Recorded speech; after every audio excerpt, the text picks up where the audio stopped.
Welcome back to the Jordan Syatt podcast. Before we get into today's exciting episode, which is incredible, you should listen the whole way through. I have a quick announcement. If you're watching the video, you can see I'm sitting here with my buddy, Mike Vacanti. Mike, you want to say hi? Hey, y'all. Happy to be here. Mike and I are the hosts of the How to Become a Personal Trainer podcast. It is a free podcast, obviously meant for personal trainers to help you become a great coach, learn coaching psychology, nutrition strategies, coaching strategies. We want to help you become a great coach so your clients can get better, more sustainable results, and also to teach you how to build a successful online coaching business. If you want to listen, we upload every Tuesday to the How to Become a Personal Trainer podcast. The link is in the show notes if you want to go check that out. And that's it. We'd love to see you there. Love to see you there. Enjoy the episode. Today, I'm honored to introduce you to my dear friend, Paloma Pilar. Paloma is an extraordinary fitness coach and legitimately one of the strongest people I've ever met. You'll hear more about that today. She's infinitely warm, kind, funny, energetic, and thoughtful, and I am blessed to have her here with me today. Paloma, welcome to the show. Hello, Jordan. Hello. It's great to see you. It's so good to see you. I feel like it's been a long time. It's been at least a couple of years. I think, yes. I think 2023. 2023. I think like summer 23, I think. Yes. Yeah. Yes. That's crazy. So this feels so good. I'm so glad. So for everyone who doesn't know you, and also for me, yeah. Tell me about yourself. Who are you? Where are you from? What do you do? How'd you get into fitness? Like, I want to hear your story, fitness and otherwise. Okay. So just dive right in and there's no rush. I just want to hear your story. Okay. I appreciate the no rush thing because I do love context. Yes. It's so funny. Like the who are you, where are you from question, I think is always loaded for me because, so I'm a military brat. Okay. My mom is an Air Force veteran. Okay.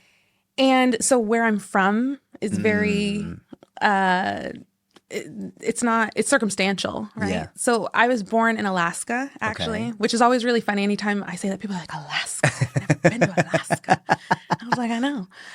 But we were only there until I was about 2. Okay. And then she got restationed. So from there we moved to Chicago, where she's from. We were there for a few years, but pretty much like every 2 to 5 years we'd move. Wow. And for your whole childhood? Yeah. Oh, yeah. okay. Yeah. Actually, I counted one time because I was like, how many schools did I go to? I went to 3 elementary schools, 3 middle schools, and 2 high schools. Wow. And it's funny because as a kid, it was really hard because I'm like, I'm not going to make any friends. Always the new girl and like just like afraid. Like, am I going to fit in or like have friends? And like, what's that like? But as time passed, I was like, let's go. Let's go. I think it helped also make me very adaptable. Like, yes. My senior year of high school was here in Texas. So I was only here. I had my senior year of high school at a brand new school. Oh, wow. But I was like, Mom, let's do it. Let's go. I was like so ready, so eager, so excited. It was a fantastic year. But I do think it prepared me a lot for being adaptable and like, I make friends anywhere. I love people. You make friends so fast. You're so warm. You're so kind. As soon as you meet, like when you first time we ever met, you're amazing. It's impossible not to love you. Oh my God. I love people. It's fun for me. It exudes. It exudes from you. It's clear. It's obvious. Thank you. Thank you. I think that, I don't know. I think it's cool. The different kind of experiences you get in life when you're opening yourself up to like going into a new place or doing a new thing and like not being and meeting new people and like who are they like? What, oh, they're fun or if somebody's by themselves, like, no, you come over here. Yeah. Like, or I'll come to you. Yes. We can sit together. Yes. We can do all these things. And so I feel like I've explored a lot and but it's nice also to have Texas be home. You know, that's new. That's new for me. Last couple of years. Yeah, last couple of years. And like, when I left Texas, I was here for maybe about 2 years with my like senior of high school and then another year with my mom. And, but then I went to New York and like, I'm a performer too. So all I ever wanted was New York. Yeah. Like I wanted to be on stage. I wanted to sing. I wanted to dance. And so I thought I would be there like forever. Yeah. I thought that was and I tried. I actually really tried to make it my home. I tried to build community there. It's very hard, you know, like a city of how many millions of people. Yeah. that can also be very lonely. And so I never thought I would be back in Texas. And it took like a lot of zigzagging through a couple of other states, but here I am and it's home. It's nice. So before we even get into your fitness stuff, Yeah. Oh, I forgot. you're a performer. You're an actor first. Yes. Yes. So how did you get into performing and acting and all of that? Okay. So as a kid, I don't remember I always remember doing it.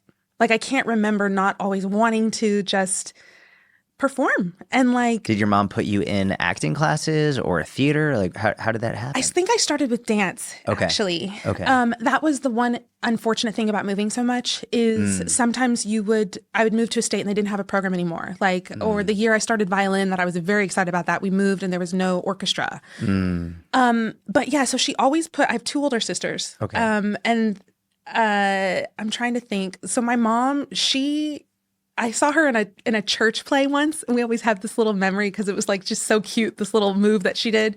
But my older sisters also performed. My oldest sister, she was in this, I think a high school play that inspired my middle sister to start acting. Okay. And there's like 8 years difference between me and my oldest sister, and then 2 between me and my middle, so we're a little closer. So I kind of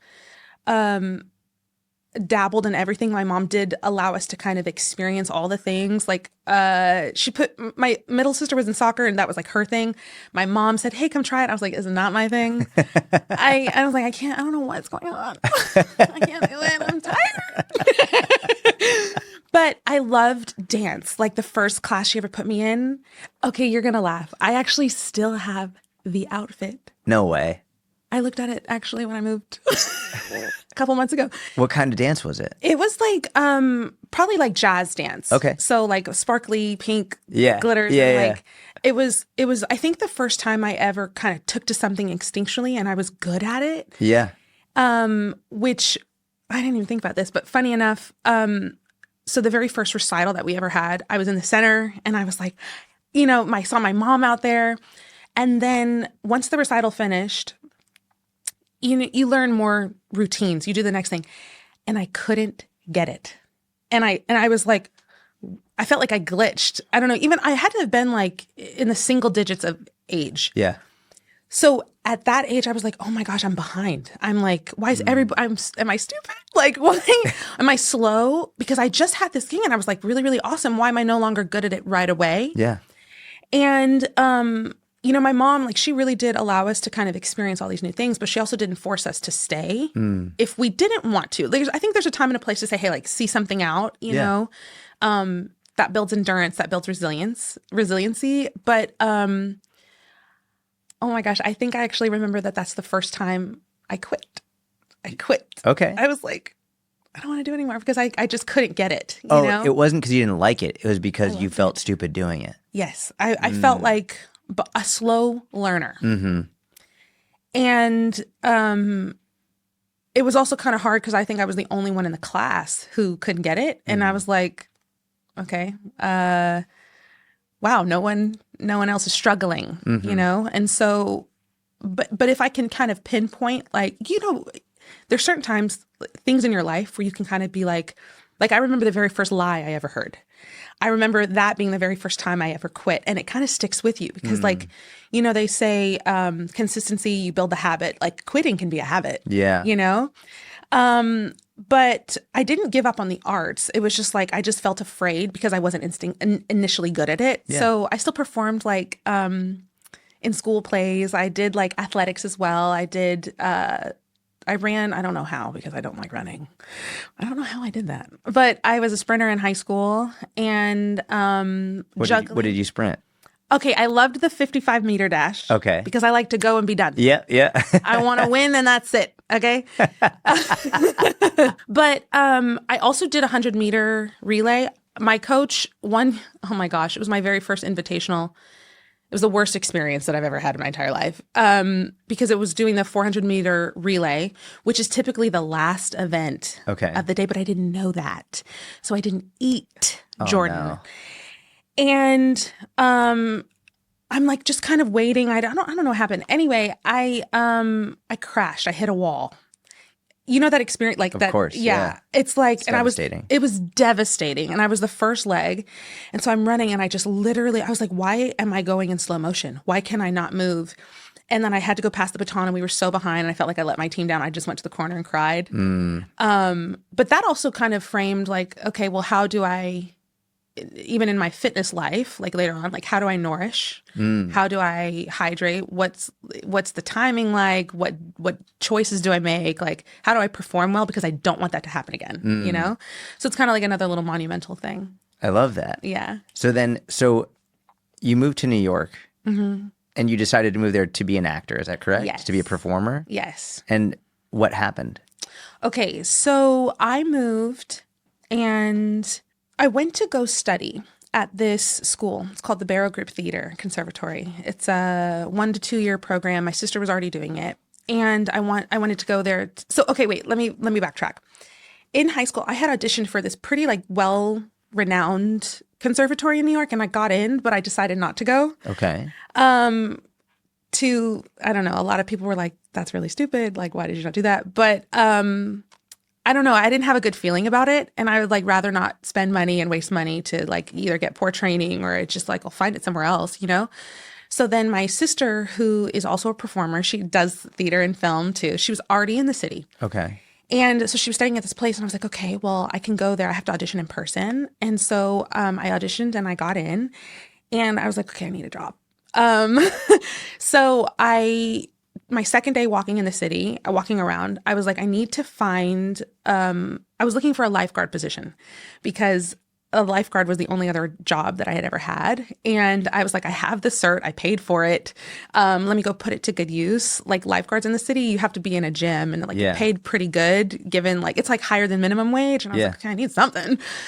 So I found a gym with a pool around the theater and it's like in Herald Square, that area. Yeah. And so I was studying and I was working and I was in the pool is actually where I started my coaching career. I started teaching people how to swim, adults how to swim. Okay. Because in the city, like a pool is a commodity. It's not like here where you can kind of just go anywhere. Homes have them. Correct. It's like if you are at a gym with a pool, it's either because it's convenient to your work or you are either injured or you're training for a triathlon. So I started working with people who were learning how to swim because they were injured. They couldn't do anything else. And I was like, okay, my colleagues at the time who were so helpful, they were like swimmers. They were like all Dominican and they were like, they're the ones who put me on coffee. They practically like just injected it into my veins. I didn't drink it before and now I'm obsessed and addicted. But they kind of helped me be a better swimmer so I could be a better teacher. And that kind of became like its own business on accident. And so I was building these two careers simultaneously. So I would go to work at 5:30 in the morning, have my shift, and then go to rehearsal and then have class.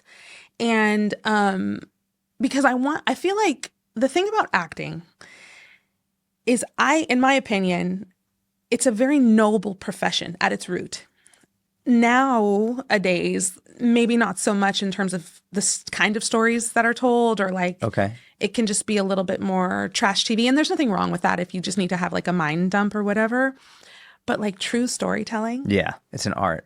It's an art. It's an art, yeah. If there were literally someone to play the biopic of Jordan Syatt, you would want them to know you. Of course. You wouldn't want them to just even imitate you. Like mannerisms are one thing. We call those characterizations. Yeah. But like, no, what does he believe in? What does he read? What does he, what do him and his wife talk about? Like, where do they like to go on dates? The appreciation for the human being of whatever story you're telling, right? So it's really quite special. I had trained there and then a couple years later, I had trained at this other place that was life-changing for me. They really believed in like the acting as a noble profession as well. And that's where I feel like I grew the most, not just as an actor, as a person. My teacher, who's a dear friend of mine now, his name is Jim Perrick. He said, if you want to be a real actor, actually he said, one of his teachers said, if you want to be a real actor, you got to get smart. You got to know about the world. You got to know what's going on. And then you really have to know yourself. So it's funny because like I moved to the city at like 19 and young and growing up, trying to figure out my way and like I want to perform, and if I'm not where I'm supposed to be, am I failing already? I am building this business. I'm exhausted. I love helping people, but like sustainability wise, like how can I do this? Like something's got to give somewhere. And I know a lot of people would be like, okay, slow down, but it's not even to go fast. It's just like to do what's kind of necessary. Like I love helping people and I loved seeing them like develop and grow. And then they would learn that I was a performer too. And they're like, oh, I like that. I kind of do a little bit of that. And like, I always wanted to do that. And I think it kind of, when you hear somebody does something that you either thought was like, oh, I wasted that dream, or I can't do it anymore, it's kind of like a little tickle. It's like, oh, wait, but maybe I could. Or like, even maybe I could just like say out loud that I like that, or I want to try that, you know? Yeah. So let's move into fitness stuff. Okay.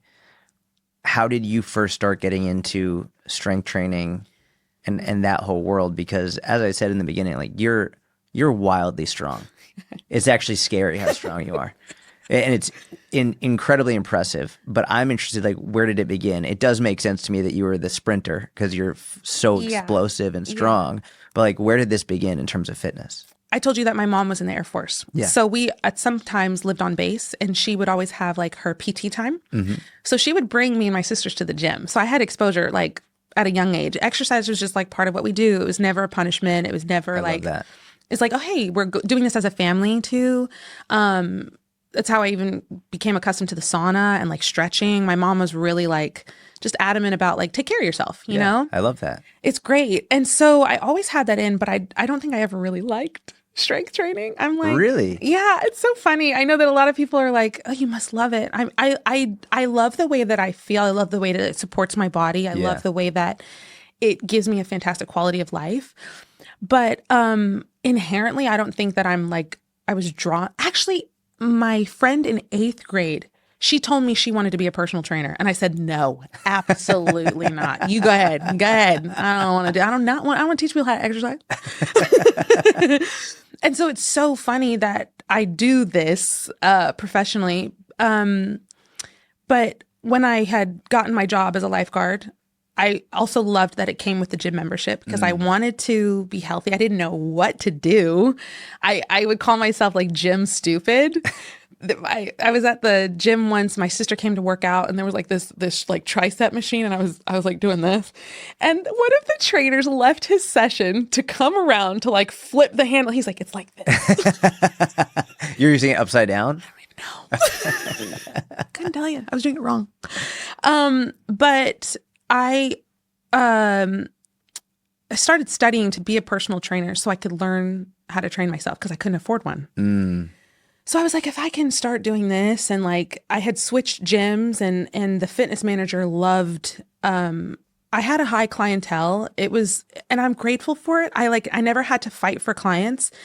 People just saw that I did good work and people would learn. And they were like, I want to study. I want to train with her. And then like I was teaching them how to swim, training them for the swim portions of their triathlons, which was amazing. Did my first one because I was like, if I'm training people for this, I did the New York City Tri. And let's go. It was amazing. Awesome. I love that. Walk the walk as well. I was like, I gotta show up for that. Yeah. And but then the fitness manager was like, Paloma, you gotta get on the floor. Okay. Like he presented it as like, oh, you can make a lot more money, and like which is true from that I guess role, whatever, but it also helped like the gym and like, you know, all that other stuff. But my clients were getting stronger, and like they needed work beyond the pool, and they just were like, well, Paloma, can we work with you? Like it was a trust thing too. Like they didn't like, I don't want to work with someone else. They already knew like, you. They already knew me. They knew that I would take care of them. They knew that if I didn't have an answer to a question, I would learn it. I would ask, I would figure it out. I'd say, I don't know. But there's this, or I can figure this out for you. And so, because of the nature of like when I moved to the city and I was trying to like build myself up, that my career kind of just developed. It progressed. It started from being a lifeguard to swim lessons to being a personal trainer. I was probably at the gym for like, I worked on the floor for like 6 years. until I went out on my own, but didn't really even know what that meant. I was just like I didn't want to work for a corporate gym anymore. I didn't like that. Sucks. It's the worst. I mean, you do have to pay your dues. I think that it's like, it is helpful in the sense of, especially now in the online coach era where everybody wants to be an online coach. Mm-hmm. I'm a firm believer that training people in person will astronomically help you be a better online coach, not the other way around. Amen. 100% agree. And I still work with some people in person. I love it. It's always kind of nice to stay fresh, stay sharp. Keeps you. It's fun too, like the energy, and it keeps you learning. Exactly. Every client teaches you something new in every session. Yeah. Yes. And it's cool because like now I do jiu-jitsu thanks to you, and I'm sure we'll talk about that for sure. Now it's kind of interesting working even with some of my teammates in that scope of like doing the martial art myself. It's kind of like, oh, now the body experiences this. This is kind of like what we need to do either to up your game or to recover from it. So you're like not always just showing up injured. So you said that you started studying because you couldn't afford a personal trainer. Yeah. But you also said you didn't really like strength training. So why were you strength training if you didn't really like it? I know. I think that like, even if you don't like something, if you can value and appreciate what it does for you, especially if what it does for you is like a net positive, pull the trigger, learn. Even if and I've heard you say this on other episodes of your podcast, there was this one interview you did with this girl. You gave her almost permission to be okay to not like something. Yes, yeah, Dr. Danielle Bellardo. Yes. And like that kind of freed her. So she was just like, okay, I'm going to do it. I don't have to like it, but I'm going to do it. I think I have like God-given strength, like innately. You're born with certain things that you build upon. Everyone has different gifts. Exactly. Yeah. But I think once I got into the gym and some of my colleagues would show me, like when I first learned how to deadlift, Jordan, it was like falling in love. I was like, wait, you mean I can, and I could do it. And it felt like, I felt so powerful. So I think because that felt new and exciting and like I had an experience like, oh, lifting heavy actually, it's not going to hurt me. It's going to make me better. And I feel like kind of fun with it. Yeah. I pursued that. So I think what kind of kept me going before I knew how to set a goal is I could deadlift like 2 plates, right? Shut up. Just like right off the bat? Well, okay, let's say like I'd start with just like 1 plate because I'm like, okay, I want the biggest one. Let me put the biggest one on the bar and like see what I can do, okay? And then just like, 225 right off the bat is pretty wild. But then I was like, okay, I was like, let me put 3. Shut but up. I couldn't get it. So I was like, okay, I have to work up with this. I didn't know how. I didn't know how to program. I didn't know how to progressively overload. But I was like, if I can do this much this day, I'll try again the next time, either do the same or a little bit more. But at the time, in my mind, I thought that being strong meant you do whatever you're doing, you got to do 15 reps of it. If you can't get 15, like weak. Okay. So I was like, okay, I want 3 plates and I want 15. 315 for 15 reps? Yes. And I got it. Shut the fuck up. I was like, okay, let's go. I wish I didn't record it. I almost wish I did. Yeah. Cause I was like, man, I could probably do it again. I don't really care about it right now anymore. But, and then I was like, okay, great. Well, I was like, tried 4. I was like, you did? You tried 4 or 5? I tried 4 or 5 and I was like, I'm not going to get 15 and I don't really think I care that much about 4. Did you get 1 at 4 or 5? I think I got 1. That's so badass. Yeah. But I was like, I think that was my first time trying to achieve something like a strength feat. Yes.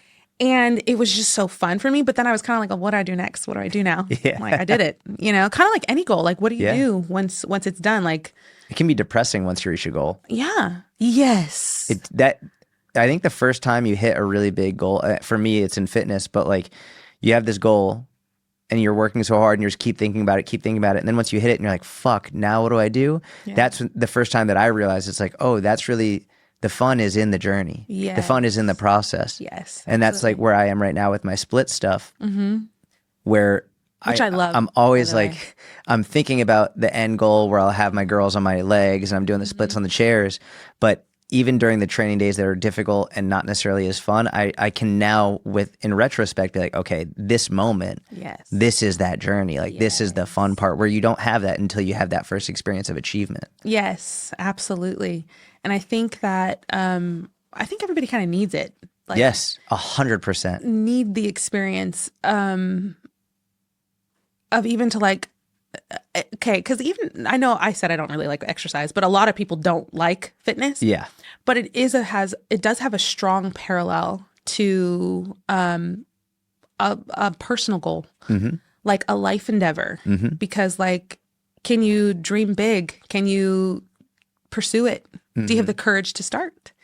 Do you have the capacity to endure? Can you even recognize who you were when you began and like who you're becoming along the way? You know, I think that that's the unique part about something fitness based is because it is a little bit more measurable. Yes. Than something meaningful, I should say, because you've talked about this a lot, about making mental progress along the way. And I always loved how you spoke about that because I don't think anybody really did before you. And so it's one of the reasons why I appreciate your voice in the fitness industry, because it is, I think it's a big voice, and I think it's an important one that if anybody is going to emulate and kind of repeat, it's the important factors that people need to hear. Yeah. As opposed to just like train how I train, Correct. you know, buy my program, look like me, you know. No, I want to look like me. I want to look like me and do what I can do. I think one of the things that I've always admired about you, of many things, is how much, number one, how great of a human you are, how kind you are, how loving you are. But in terms of fitness, when you display your strength and what your body can do, even just literally right before we got on the podcast, right before I came downstairs, I posted a video of this incredible man who posted a video of himself climbing this rock wall. And an insane, it wasn't high, but it was bouldering. So it was a ridiculously difficult wall for him to climb. He climbs it and he gets up and he's screaming, he's happy, he's overjoyed. It's like the most excitement and fulfillment and joy you can imagine. And I made like a stitch of it, and I wanted to be like, I wanted to share this because this level of joy and happiness and fulfillment won't come from losing a couple pounds on the scale. Right. This won't come from, and we could even, to use a non-fitness example, won't come from making more money. Right. It won't come, like all of these more, we could call it materialistic, we could call it whatever you want to call it.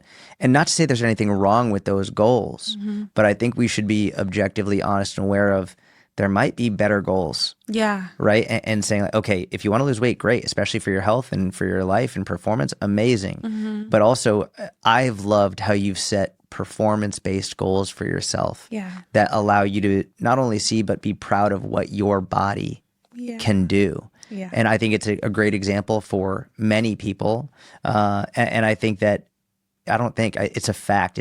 I will stand by this till the day that I die, that when you watch what your body can do and what it's capable of, it builds a level of confidence and self-trust and self-admiration that you can't build through other goals. When the goal is dwindling and making yourself less than, and essentially what you said, how your mom, like you didn't hate exercise. You weren't brought up as a punishment. Right. It was something.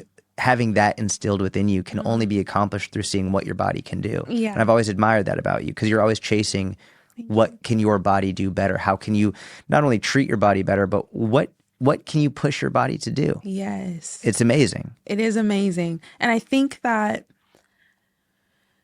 I think it was in 2022.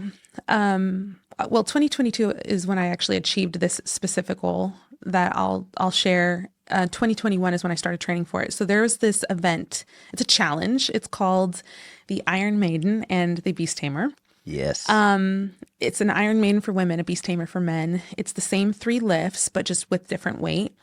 And you have to do a tactical pull-up, which is, for people who don't know, it's like a thumbless grip pull-up, like if you're over a cliff and you have to clear your chin. And you have to do a single arm military press, and you have to do a pistol squat. So the thing But you about have to do the weight, say the weights for each one. right. So for an Iron Maiden, we do it with a 24 kilogram kettlebell, which is 53 pounds. So you have 53 pounds wrapped around your waist for this pull-up, for the press. And what's the last one? The pistol squat. The pistol. All right. So 53 pounds Yeah. on all of these. All of those lifts. Yeah. It's insane. And you have to do them back to back. It's not like, oh, you can do one day or Yeah. like 1 year. No, that's what actually makes it very unique, is because some people can naturally do one. Yeah. Some Yeah. people can even get to 2. Being able to do 3, like there's so many circumstances, like, oh, you have long arms, a pull-up will be harder. Oh, you have short legs, a pistol can be easier, or, all of these things.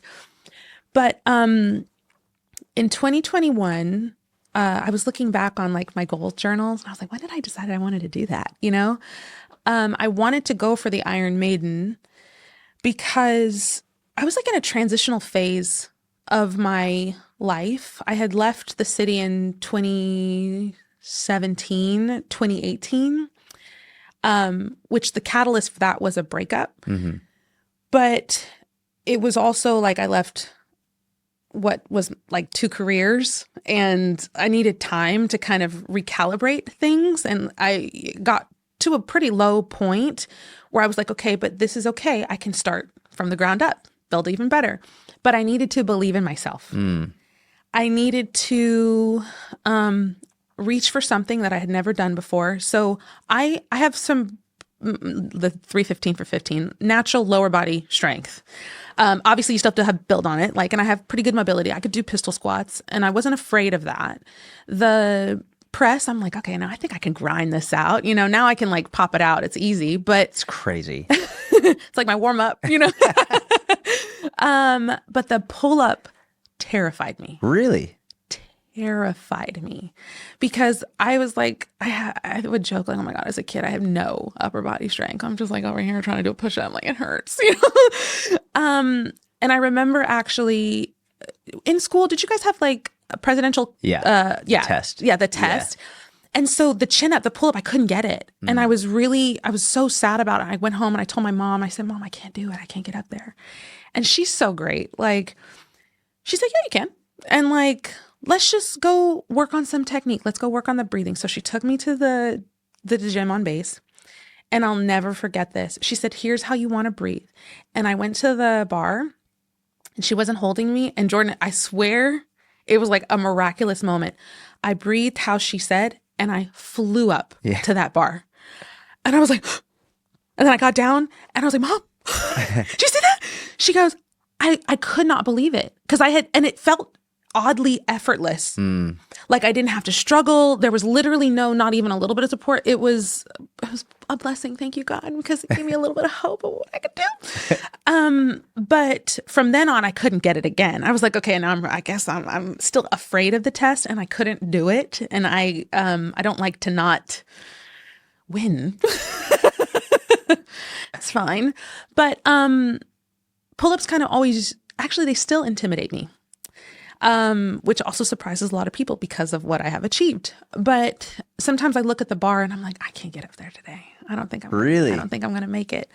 But when it came to the Iron Maiden, I said, okay, Paloma, first things first, find someone who can help you. And the challenge is done through the Strong First organization, and you need to do it at one of their certifications. And I wasn't certified yet. I had done kettlebells since 2009, the very first gym I ever worked at. There was a Russian trainer. He called me Palomachka. He said, Palomachka, you're a dancer. I want to help you. So he would show me like little moves, just like prying goblet squats or swings, just like basic things. But I had had a kettlebell in my hand for a long time, but there was about 5 years where I put it down, probably when I left the city. I didn't touch it again. But so I was on the website and I said, okay, I was living in South Dakota at the time. And I was like, okay, I wanted to actually try. I think there was a cert in Israel, I think. Yeah, they have one. Yes. They do have one. And I really wanted to go out of the country and do it. But 2020 and like all of that, I was like, okay, well, I can't go out of the country. I guess I can go to Dallas. There was a certification, and the instructor I looked up her bio. Her name is Karen Smith. And I read her bio and I found out that she was the 4th woman in the world to achieve the Iron Maiden title. And then I went on her website and I read through her whole bio and she just really spoke to me. Like, she's also a single mom and went through a lot of hurdles to get to where she is and build herself up. And like, she had a passion to give that back. And I said, she's the one. And so I said, because if I'm going to do this, she's already been there. She's already achieved it. She can help me. I can trust her, you know? So I emailed her right away and I was kind of nervous. Like, I just even to send the email and it was at nighttime. And like, I swear within like 30 minutes, she got back to me. And I was like, almost because it's like I know that coaches love having clients to program for, but it's kind of like, oh, does she have space? Like, am I worthy of it? Yeah, you know? Yeah. Am I worthy of her time, even her energy? And so she said, okay, yeah, I'm traveling. We can talk or something like that. So we had a phone call and I told her that this is what I want to do. This is the time frame. I think I had about 6 months. I was like, can we do it? Is it possible? She's like, okay, let's look at your baselines. And like, let's look at this. I had to order kettlebells. I didn't have any. But she said yes. And so I got my kettlebells in and we started. And it was also the first time I kind of shared what I was doing on social media.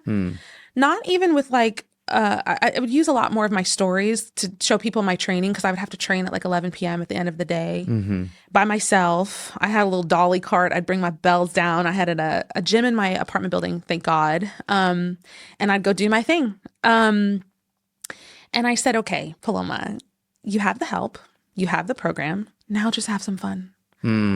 Just have some fun. Like I don't have to depend on myself. Like, I don't have to do things alone. Like, there's something so special about that too, like being a part of it with somebody.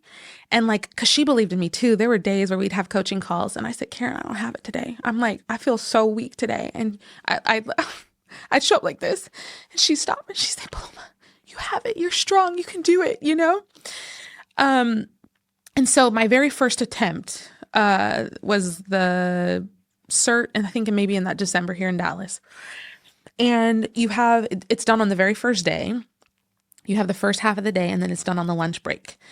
And so I was looking around because she said, oh, there's a couple of other people who are going to do it too. And I was like, I'm looking around at other girls and like, okay, which one? And maybe it's her. She looks so strong. It turned out nobody else was doing it that day, that either they signed up and they decided not to, or they didn't show or whatever. So I was like, let me do the hardest one first. Let me do the pull-up and knock it out. And I wrapped the bell around my waist. 53 pounds. 53 pounds.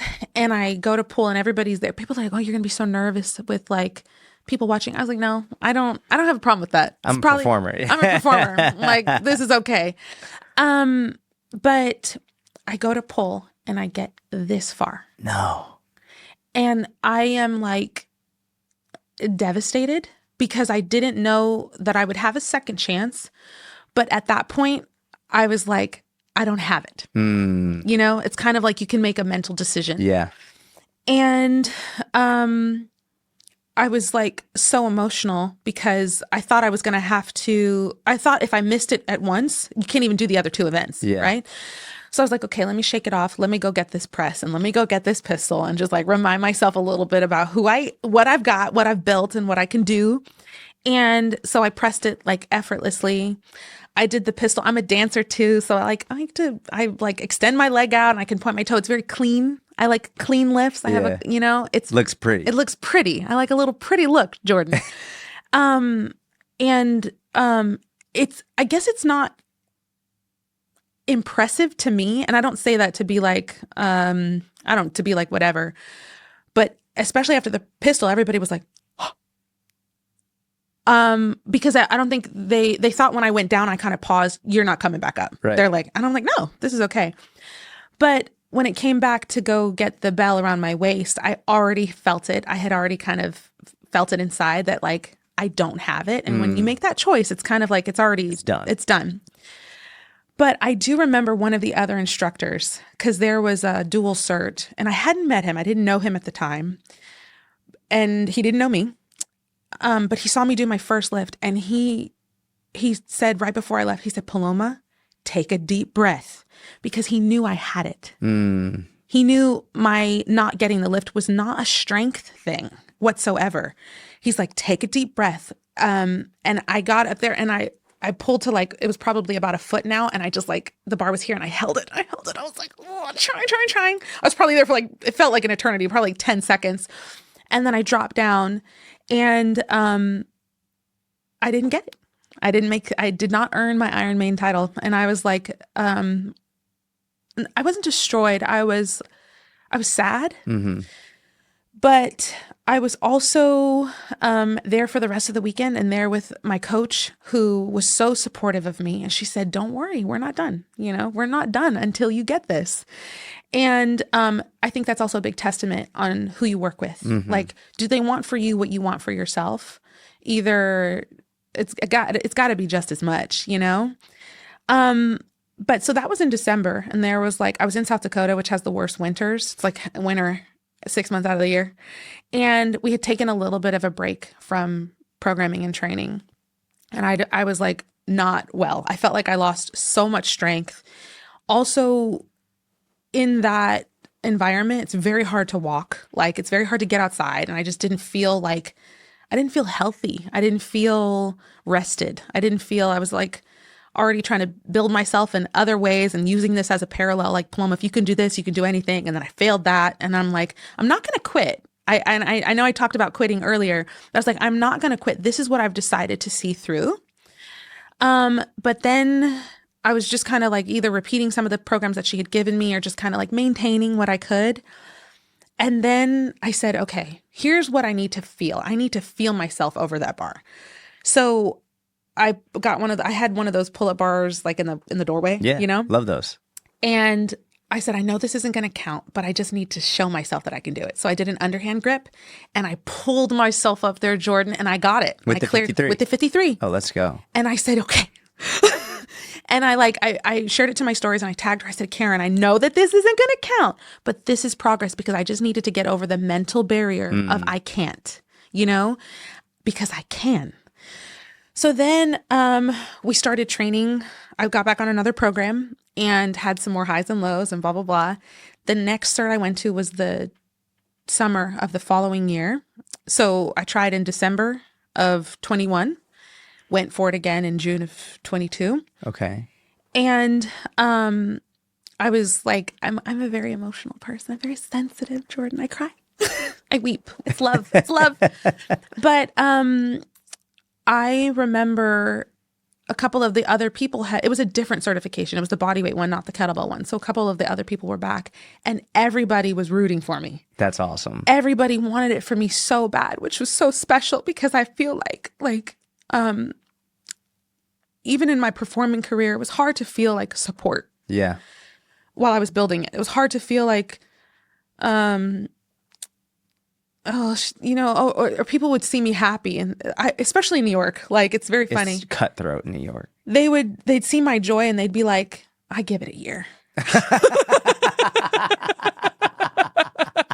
And I'm like, hey, what do you mean?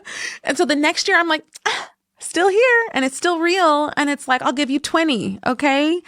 But I would let them rob it a little bit from me, you know? It's like vampire energy. They're just draining you. It can bring you down. So when that happened and I got people who were like, nah, Paloma, we're so with you. We saw you had it. You got it this time. And I'm a big praying person. I love my faith.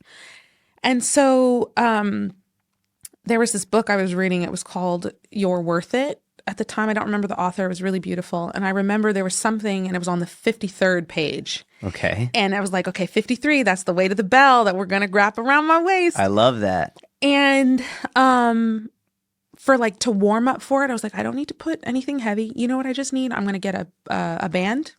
I'm just going to put my foot in the band, and I'm just going to clear myself the bar. That's my warm up. That's all I need. Just one warm up set. Just one warm up. Just get over the bar, Paloma. You know you're there. And then I was praying, and I said, God, I'm going to need you to come up to that bar with me. Okay. Because I don't want to go up there by myself. Okay. And I know with you, I can. And I thought about that time when I was a kid, when my mom took me to the gym and that miraculous pull up. And I was like, I can't even. And Jordan, I wrapped, there's video of it. I have, my coach gave me her very special belt. It was like this yellow hiking belt. And I wrapped that around the kettlebell. It was my first lift. And I flew. Let's fucking go. Up to that bar. And I held it. I was like, just to make sure, like, it's got to clear. And I go down and she gave me the thumbs up for clearance. And I looked at her and I got so emotional because I knew, like, I could do the other two. I just needed that one. And so I hit the other lifts, and that's when I earned my Iron Maiden title. And it was so special. She just came over and she hugged me. She said, I told you, like, and it was so powerful because, like, again, she wanted that for me just as much as I wanted it for myself. And I needed that for myself because I said, if I can start from ground zero, like, this is not easy for me. And if I can have guidance, if I can have follow through, and if I can have fun, I can do anything I want to do. And then hopefully other people can see that you can do the same, And it was special. There's so many amazing things within this story. Number one is community. Yeah. Having supportive people around you, and how you have good people around you, you can do so much. You have shit people around you, and it will drag you down. Yes. It's so it's amazing that you had an incredible coach and great people there supporting you. Yeah. And also your mom, who, even thinking back to when she told you to take that deep breath. Yes. So much can come from just your breath, just breathing, right? Yes. One of the things you said almost nonchalantly that I do want to discuss, because I think it's really important, is when you had that doorway chin-up bar, you knew that wasn't the same variation you were going to need to do, but you regressed it just so you could show yourself, like, give yourself that confidence of, I can do this. Yeah. And I feel like so many people wouldn't even bother with the regression because, like, well, if it's not the thing, right, then it doesn't count, and why bother? Right. And they don't take into consideration, well, what does this do for me mentally? Yes. And also, like, I don't understand the issue with the regressions. I don't know either. It's, let's meet you where you're at right now. Yes. And do what you can do now and get stronger with that, and then make the progression. Yes. But regressions are, I don't know if it's the word, I don't get it, but people, it's funny, I've noticed this as well. I don't like calling programs like a beginner, intermediate, or advanced. I sometimes do, just because, like, that's how I'm labeling them. Yeah. But even if I call them like level 1 or level 5, whatever it is, doesn't matter. Very few people actually start with the beginner program. Yes. And that includes the people who need the beginner program. Yeah. If I have a beginner, intermediate, and advanced, most people are I'll just do the advanced. Correct. I'm like, why? Yeah. Why? Like, you should start with what you need and what you can handle right now. Yeah. And so I love that you, an advanced trainee you could do the pistol, you could do the press, you were inches away from doing the pull-up. You're like, let me regress this for a second. Not even necessarily because you needed it physically, but mentally. Like, let me get this mental win. Yeah. I think you reminded me of something when I had first moved to the city, and I was like, I was trying to do theater, but I wanted to sing, and you have to train, obviously. Yeah. People don't think the very first coach I've ever had was a vocal coach. Like, I hired him because I didn't go to a school. I didn't go to college. I didn't go to a conservatory or whatever, but I knew I wanted to get better. But when it came to dance, because remember I had that little thing from when I was a kid, like, oh, I'm not good. I'm not good at this. So training in the city is very possible. There's a million studios and they're all accredited. But because I already felt behind, I was like, okay, well, I have to take the advanced class. To your point. And I would go there and it would be like little Paloma all over again because I had no business being in there, because I could get the steps, but I would put them in different places. I'd be like, this ain't count. And then I'd be like, oh no. And then there's other professionals in there and they're kind of like, I mean, not everybody's nice, and for whatever reason in their own life, they can be like a little, but it was mainly me because I knew, like, Paloma, go be a beginner. Yes. Go And instead of what I did, I took a basic class. I was like, I'm going to go behind beginner. I'm going to take basic. Good. It goes basic, advanced, beginner, intermediate, advanced. I love that. And you know what? It was still hard.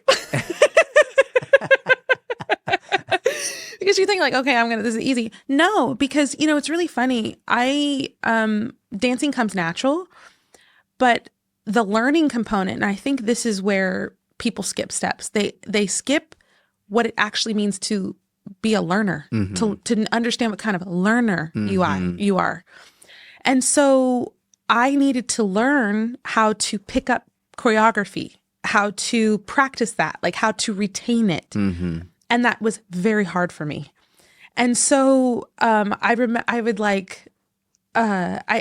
started, but then it also kind of got to me, I think, a little bit too. And I had this accident in the subway with my shin that it didn't put me out. It wasn't like I didn't break a bone. You know how the gaps in the subway from the platform. You fell through? Well, so it was at the Columbus Circle station. Yeah. And I was going to 50th Street because that's where my gym was. And there was this woman with a stroller trying to get on the train, and the wheel got stuck in that gap, and nobody was helping her. So I ran over. I was like, girl, I'm going to help you. So I got her in, and then I got to go in, but the doors shut. Geez. And so my foot went through the platform. It went like in plantar flexion this way, like down. Yeah. And so then I tried to pull it back out. And then at that point, like the heel of my shoe, and no one helped me. Oh my God. And I was literally like, just watching you? Yeah. And I'm like, terrified that it's going to go no matter what. Yeah. I'm going to lose my foot. I'm going to like blah, blah, blah. So I maneuvered it enough. Like it kind of like catty cornered it. So I have this big scar on my shin, but wow. I eventually got it through. And then I get on the subway and I was like only going one stop, and I'm like looking around and everybody's just kind of like, But I was in so much pain. That's so New York. So New York. I'm like, oh my gosh. Okay. I don't know. I would help someone. 100% without thinking. Without thinking. Yes. Even the woman with the stroller, no one was helping her. It's so New York. And I'm like, that's a baby in there. I wouldn't want her, the little kid, to like get stuck in the door. And then I was in so much pain that I hobbled because I was going to the gym to go train my clients or whatever. And I was like, okay, I didn't have insurance at the time. And I was like, what am I going to do? I'll just clean it. You know what I mean? But I did need to go to the hospital and have it like cleaned because, the subway was nasty. Geez. But that kind of forced me to take a little break from dancing, which I did kind of use a little bit as an excuse I look back on it and I can be honest with myself. It was as an excuse to stop. But I didn't stop performing. I just went right back into acting, which is actually not bad. Like, it's okay to focus on a discipline 100%. At a time. Yeah. And so I was glad for that because I think I was pulling myself in too many different directions. I was burnt out. And it's also why it was getting in the way of my learning and my progressing, progressing. How do I pronounce that? Progressing. But so wait, what was the question you asked me? I think I was just talking about how regressions are. Oh, yes. And going back. Yeah. And so I had done the basic class into the beginner. And then how that does parallel into fitness. I think that some people are just so afraid. It's like a pride thing. Yeah. Like, or the dangerous word should. I should be here. I should be able to do this already. But you've never done it before. Right. Or even if you did do it, it was 20 years ago. Correct. Like yeah. Yeah. And I'm like, there is this like negative kind of association with it. I can't stand the word should. I know. It's obnoxious when people, I should be losing more weight. Yeah. I should be stronger. I should be faster. Yeah. Why should you? Why? Based on what? Yes. And it's always, well, someone else has been doing this. It's like, so you're not that person. Correct. Why are you comparing yourself to them? Or why are you comparing yourself to you from 20 years ago when you didn't have kids, when your life was so much easier? Yes. Right? It's like, it's been so long. There's no should. Right. I can't stand it. And it was funny. I was talking about people who do the advanced instead of the beginner. I made the same mistake. My first time trying jiu-jitsu, I was 25, I think. And my whole childhood I wrestled and I like really admired jiu-jitsu. I wanted to do jiu-jitsu, but I didn't just growing up. I ended up living in Boston and there was a Kenny Florian had an academy near me, and he's a very famous fighter, jiu-jitsu athlete, and I was like, oh man, I want to go to Kenny Florian's gym. So I'm looking at the calendar, and I call the gym, and I'm 25. I'm not that far removed from competitive wrestling, and I did just have my 4 times bodyweight deadlift, so I'm as strong as I've ever been. Yeah. I'm athletic. I'm thinking I'm hot shit. Yeah. So I call, and they're like, yeah, so we have beginner classes on this day, this time, this day, this time. And I was like, okay, well, when's the advanced class? And they were like, well, you have to be a blue belt to go to the advanced class. And I remember being like, I wrestled for 10 years, like I'll be good. And they're like, okay. They let you They let me do it. Wow, they let me do it. I think they're like, he'll fuck around and find out.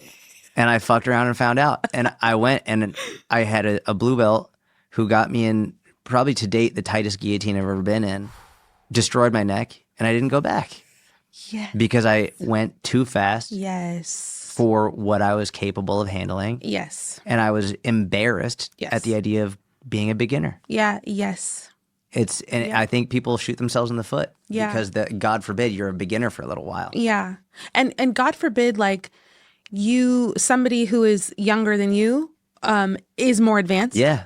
If there or just any of that thing that can put somebody, like, pride is essentially what it is. Yep. And it just robs people of the opportunity to be great. Like, or even have fun and enjoy it. I think people really do forget that, like, the things that we pursue, even if they're tough and even if they're like serious and they mean a lot to us, like, we can enjoy it. 100%. Like, exactly what you were saying with your splits and the girls. And it's just like, you can enjoy it. You're allowed. You can laugh. Yes. You know? I want to talk to you. There's a lot I want to talk to you about still.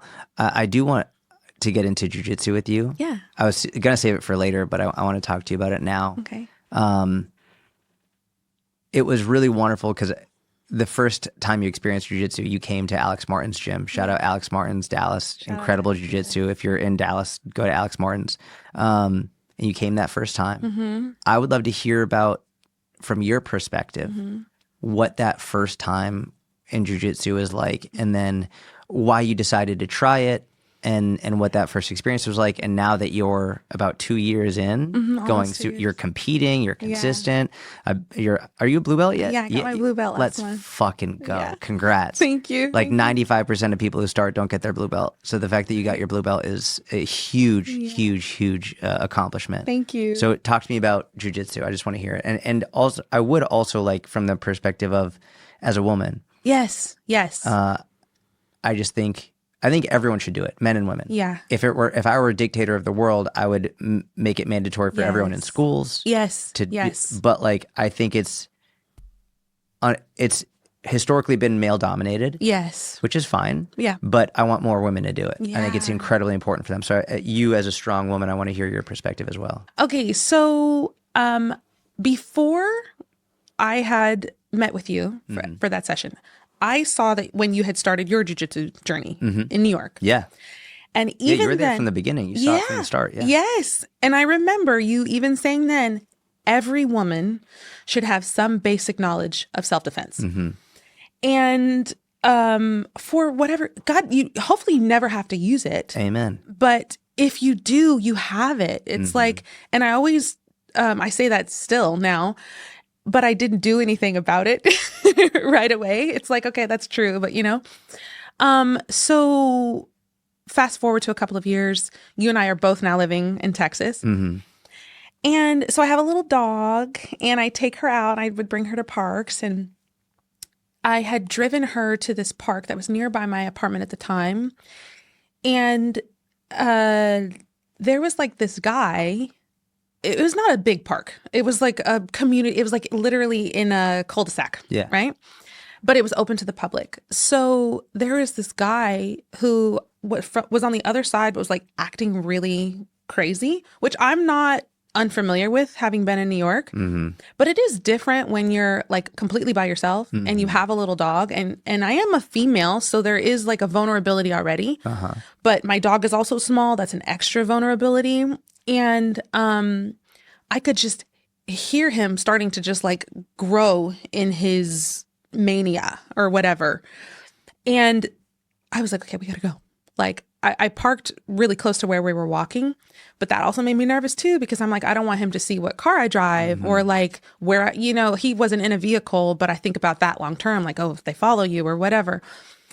But he'd gotten close and then I had gotten away and we left. And like, there was no, he probably wasn't even in our proximity. Like, but we're really close. We're really close. Yeah, exactly. But I was like, you're close enough. Yeah. Too close for this. There's no reason to be this close. And I'm like, well, what would I do? Yeah. Literally, being strong is one thing. And I think that whatever you have to your advantage, use it. Right. But I was like, what would I do? You know what I mean? Like, I didn't like that feeling. And so I had sent you a text and I was like, hey, Jordan, I remember you said that women should have a good scope on self-defense. And I had this unfortunate circumstance that was unfamiliar and familiar. And I was like, I just would like if you could recommend a space where I could go and learn, like join a program or something like that. And you were so kind. You do this. I hear stories about how you are this for so many people. Not even just with jiu-jitsu or self-defense, just like giving of yourself. You said, Paloma, I'm so sorry to hear of that experience. And I'll do you one better. I want you to come meet me at my jiu-jitsu studio. I want you to meet my professor. And we can work through some self-defense things together. And I was like, I think I was so grateful because you didn't have to do that. You could have just said, oh, BJJ, which also, yeah, shout out to Alex Martins, literally train there. It's like, that's my family now. Yeah, they're the best. They're literally the best. The entire academy is my family. That's my home. Yeah. Anybody is welcome if you're watching this, especially if you're a woman in Dallas. Yes. Come message me. I will be your friend. Like Jordan was my friend that I needed when I first walked through those doors. And I think that I think that maybe if you hadn't, and maybe you knew this like subconsciously, extended yourself for me to go there, I would have not gone. I would have been like, oh, well, that's kind of far, or I'll try some other time or something like that. Things just, you get pushed, like life responsibilities, you'll just push it. But so we set up a time and I didn't even know that it was going to be like a private. I thought it was going to be like a class. And so I was like extra grateful too. And it was so funny. That was actually the first time we met in person, which was funny. It was. And so I go there a little early and I'm like going around and I'm like, okay. And I see you're on the mats and you're rolling and I'm like, I didn't want to interrupt. And you're like, just one more, we're going to finish this round.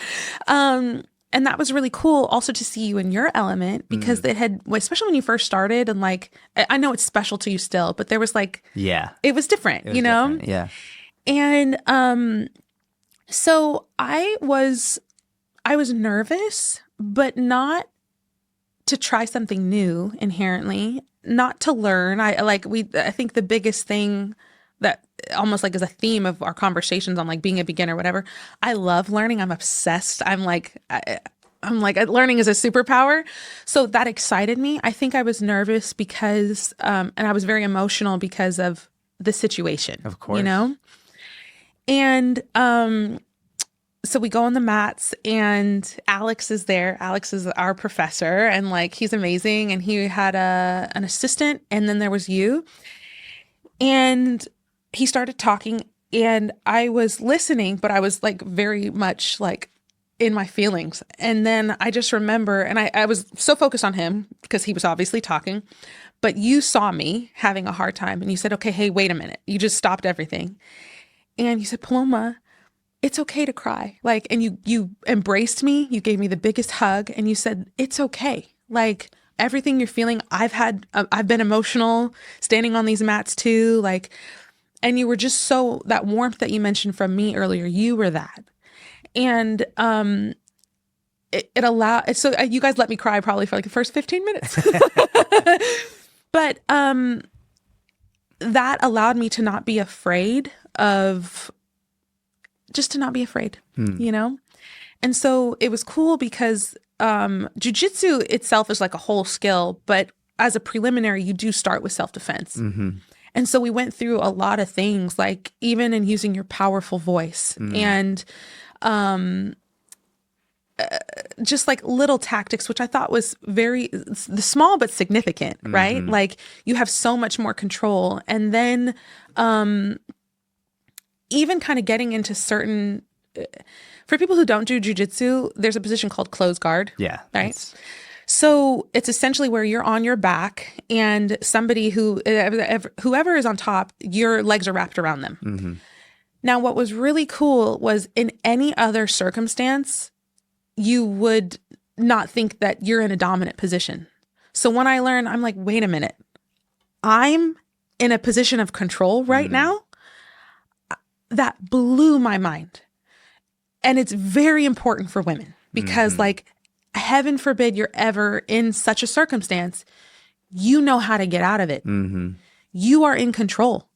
You have the upper hand, and it's empowering. It's necessary. It's like it blew my mind because that's like a very vulnerable position. The most vulnerable. The most vulnerable position. Yeah.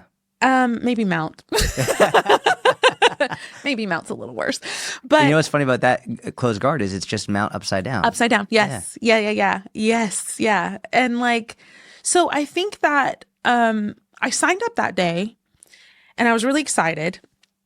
And I had come, I think, to one or two more classes. I was still very far from the academy. And I told you when we first met, I had just started training for this very big endeavor at the time. And literally just, I think that same month it had began. And the training was rigorous and I was like already dying. And I was like, oh my God, this is really hard. Okay, I'm not recovering. How am I supposed to make it over there? So it took me about a year to really get started. But when I called up, I said, hey, can I come back? And they were like, absolutely, And so my first class back was a no-gi class. And nice. I had never done wrestling. I kind of wanted to when I was in high school because I'm like, I think I could be good at this. But the guys were really sweaty. And I was like, in their singlets, I was like, I don't want, no, I don't think so. It's not for me. It's not for me. I'll go perform. But it was so hard and it was so cool because I didn't tell Alex I was coming. I had called and Lacey answered the phone and she was so helpful. So when I go there, he goes, hey, Paloma.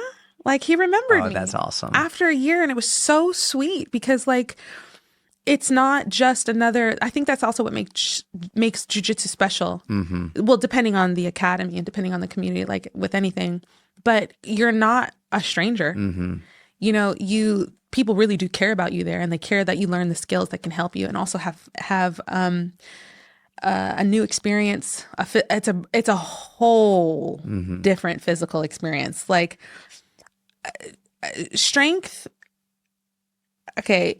It's not that it doesn't matter. It won't help you, but it can actually. That's not true. I think once you have the skill, it comes into play. Like I do use it and it's like, I'm still learning. I'm a baby blue belt, but everywhere I go, I don't care if it's like, I was just at the shop in where I live and I was telling her, I was like, oh, I gotta go to class. She's like, oh, what do you study? I said, I do jiu-jitsu, girl. She goes, oh, you do jiu-jitsu? I said, yeah, you can do it too. And she's like, oh my gosh, I think I could. I was like, you can come with me. And so I always write down the information. I tell everybody and I said, I'll go with you. I will literally be there for you because I think that is the door.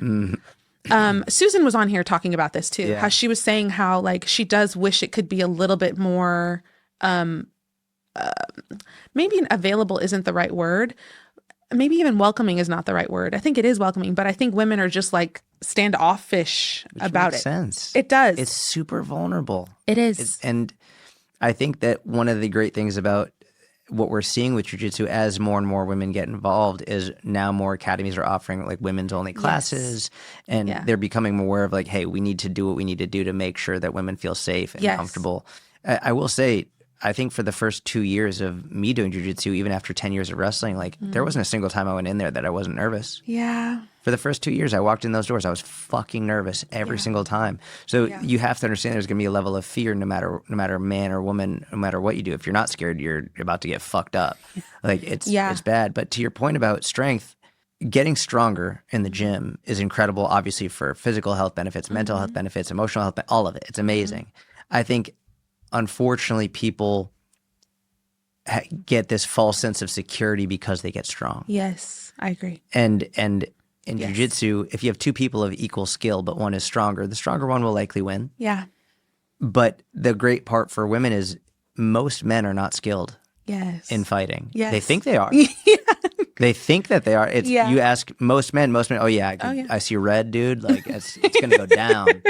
But like what's great is if you take a woman who I would say has 2 years experience of jiu-jitsu, she will at the very least be able to walk away safely from a very dangerous situation. Yes. Even if it is with a guy who is bigger and stronger. Yes. If he isn't trained, which most men are not trained. Correct. I'm not saying definitely going to be able to break his arm or choke him out, but the goal is to walk away safely. Exactly. And if you can create enough space and walk away safely from a very dangerous situation, then all that training was worth it. Yes, absolutely. And it's empowering because to your point with what you said, like you would make it mandatory for everybody to train jiu-jitsu. I was talking about this with Alex last week. I said everybody would benefit. Everyone. Because even and this is a very special kind of experience that I didn't expect to get out of it too. It's like the kind of person who trains jiu-jitsu. Yeah. The kind of man specifically. It's like such a vulnerable place, but I've never felt safer.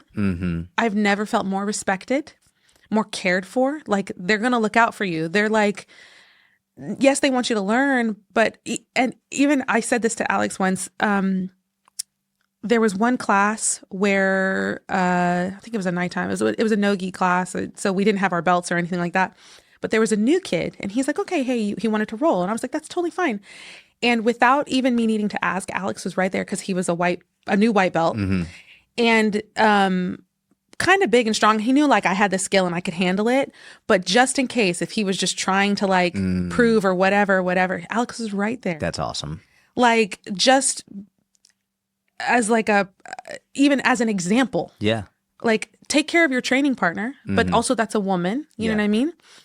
And so on the scope of what it can do and what I have seen it do for men, like controlling your anger. Yes, like, without question. Everybody says that too. They're like, I used to be real angry. I used to have less patience, less control, less self-control. And so I think that I would do that too. I would order that because I think if like kids, especially young boys, had that from a young age, they would learn not just the discipline, but the respect of your partner.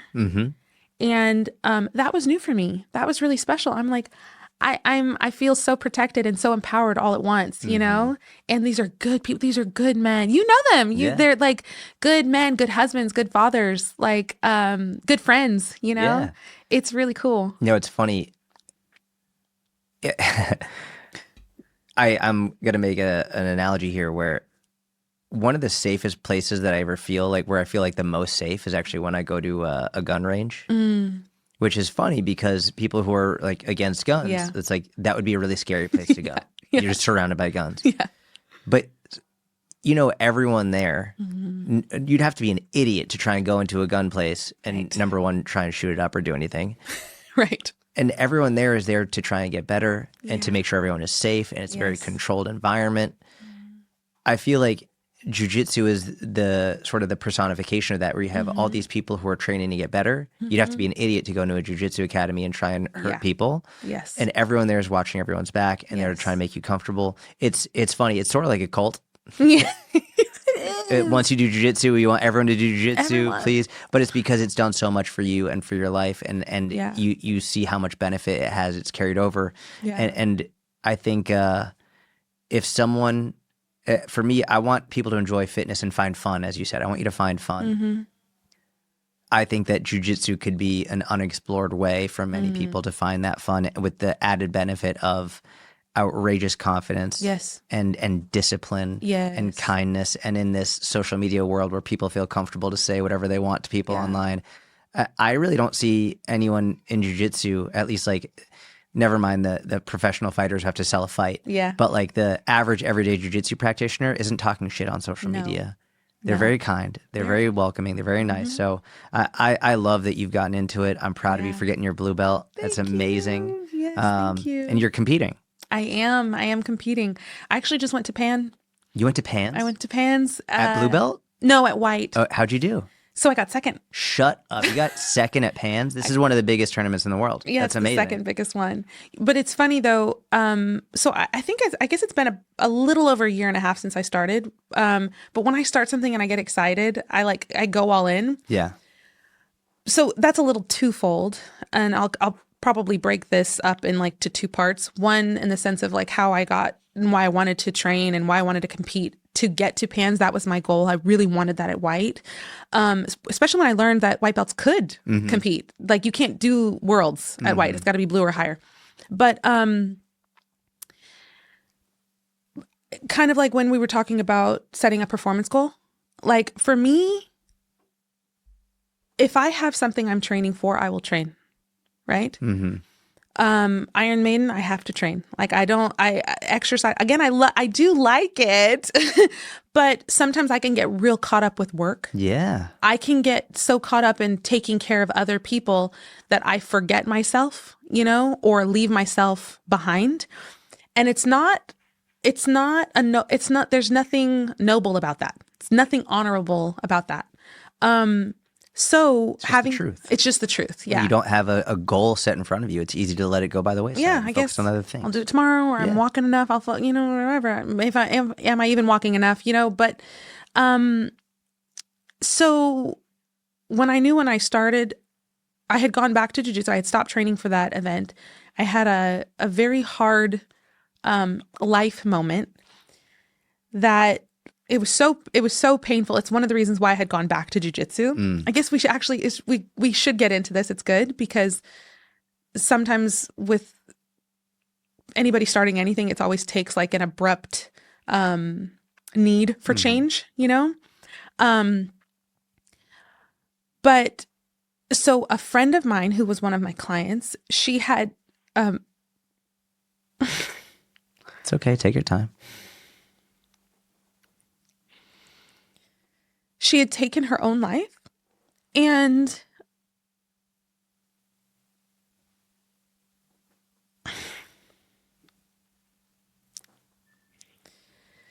I mean, needless to say, it was devastating because she was my client first, but I describe her as my soulmate, Jordan. And it's not a romantic thing. It's not any of that. It's like, I knew her, she knew me, like it was so special.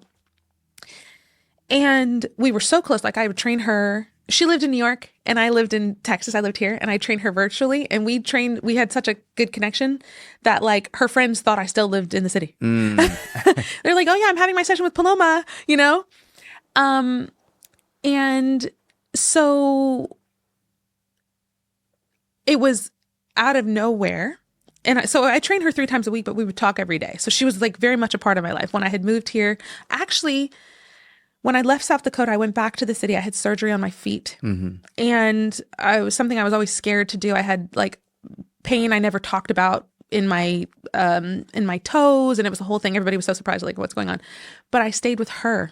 I said, her name was Shell.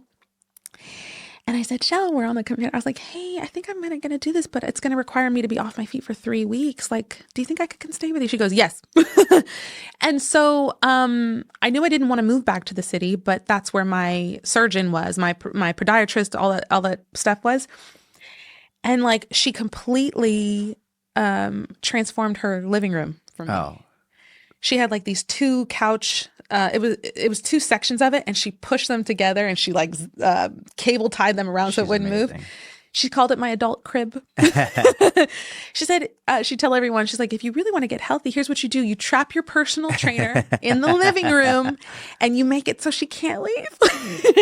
It was so funny. And that was really so special because in all my years of being in the city, I could have never done that. Like, felt that vulnerable. I don't think I could have done that with anybody except my mom, and that wasn't going to be feasible. We didn't live in the same place and like, all that time and blah, blah, blah. So then I had healed and I had moved here. And she hadn't had a chance to visit me yet, but she called this place. She said, "Oh, that's our country home." It was so sweet. And so I moved here in the spring of 2023. And it happened in the fall of 2023. And so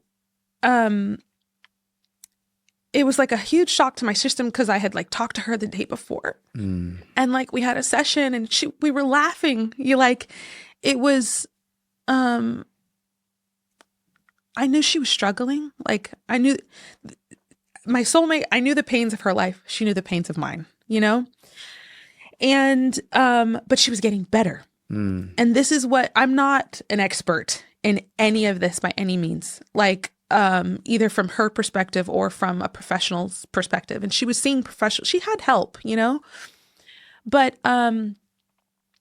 she was getting better. And I was like, oh, this is good. We're going in the right direction. We were laughing. I have a video of it because she was cracking me up and she was doing something. I took it. I said, "Look at you, Shell." And she's like, "Huh,"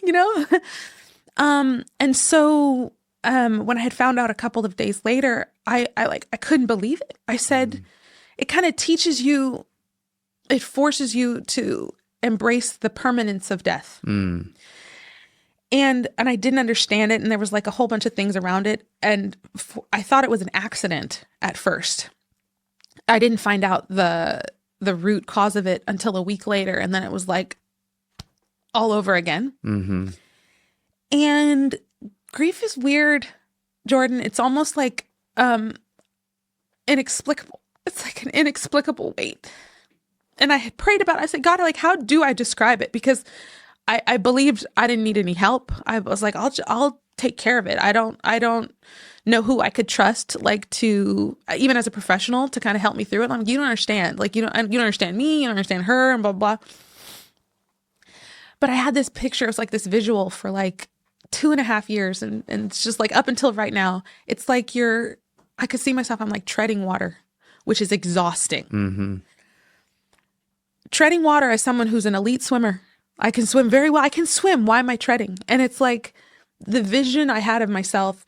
I'm in this pool. It's not even open water. I can see the edge. I can see the walls. Why can't I just swim to the wall and get rest? It's just like exhausting trying to catch my breath every single second.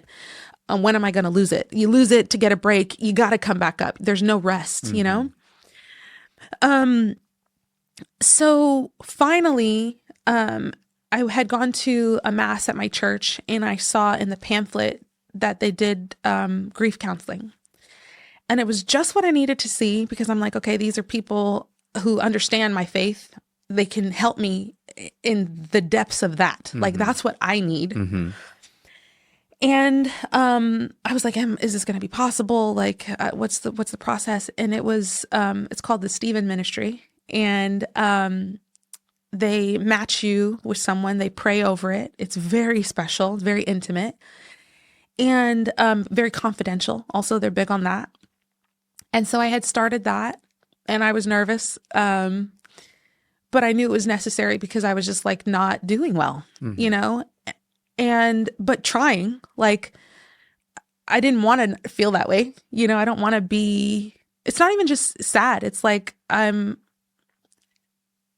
it's just like dark, And so it started to help. And then I started to talk about other things that she was like, I think, would you be open to therapy? Because it's great. Like, if she were a coach, I just think she'd be a great one because she recognized certain things that were out of her scope of practice, right? And so she could refer out. And so it was like a good stepping stone to start therapy. And I found a therapist. She was also a Christian, which was important to me because, again, I could be open about and not be made to feel silly for what I'm talking about or what I believe. And it was so funny. She was so cute. Both of them were so cute. I'm like, you guys are so cute. And I would talk through a lot of things. And I was like, oh, wow, you're helping me so much. She's like, I don't really think I've done anything. She's like, I think you've helped me.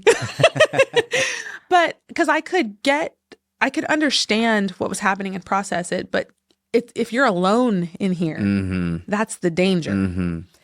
And so again, I was still training for this big strength feat, which I was working with Alex Viata at the time, who I found through you. He's amazing. He's incredible. He's incredible. He's very funny. He looks like, I said, you look like the Hulk. Yeah, you know? he does. He does. He's like, is it the shirt? He's like a brilliant Hulk. A brilliant Hulk. Yeah. Exactly. Yes. That was a special how that happened too. It's a funny story. But anyway, I was still training for this thing that I hadn't told a lot of people about. I still haven't. I think because part of me like still wants to do, you know it, because I told you. We'll keep it quiet. But Shell knew. She was one of the very few people who knew, because like she did nothing but like, oh yeah, you can do it. You're the strongest person I know. You can do anything, Paloma. And so it was really also hard to keep going and keep continuing. And just like eventually it got to the point where I was having so much anxiety.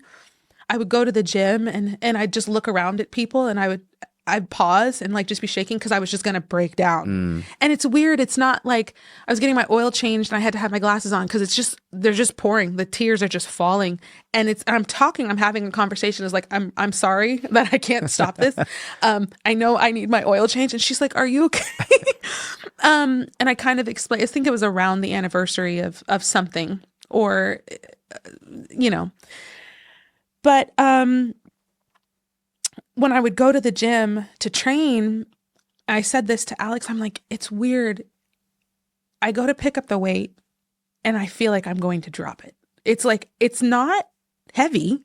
It's not a strength thing. It's like, I feel like I'm just going to let it go. And that's dangerous because I was lifting very heavy weight, like in order to, I was like, okay, I need to pray about it. My friends who know me so dearly, they were with me from the day that she died to today still. And they came over to my home and they said, Paloma, we're going to, they heard me out for like a lot of things.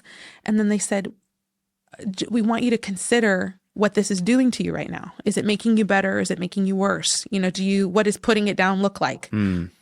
And, I had decided to stop training for it.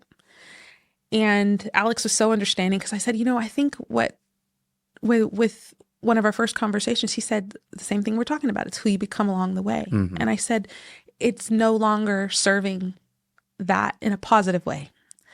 I need to put it down because it's not helping me in the way that I am also, I feel like I'm, I don't know, just needing to be helped right now. Yeah. But I was praying. I was like, God, I would literally wake up like, Lord, help me.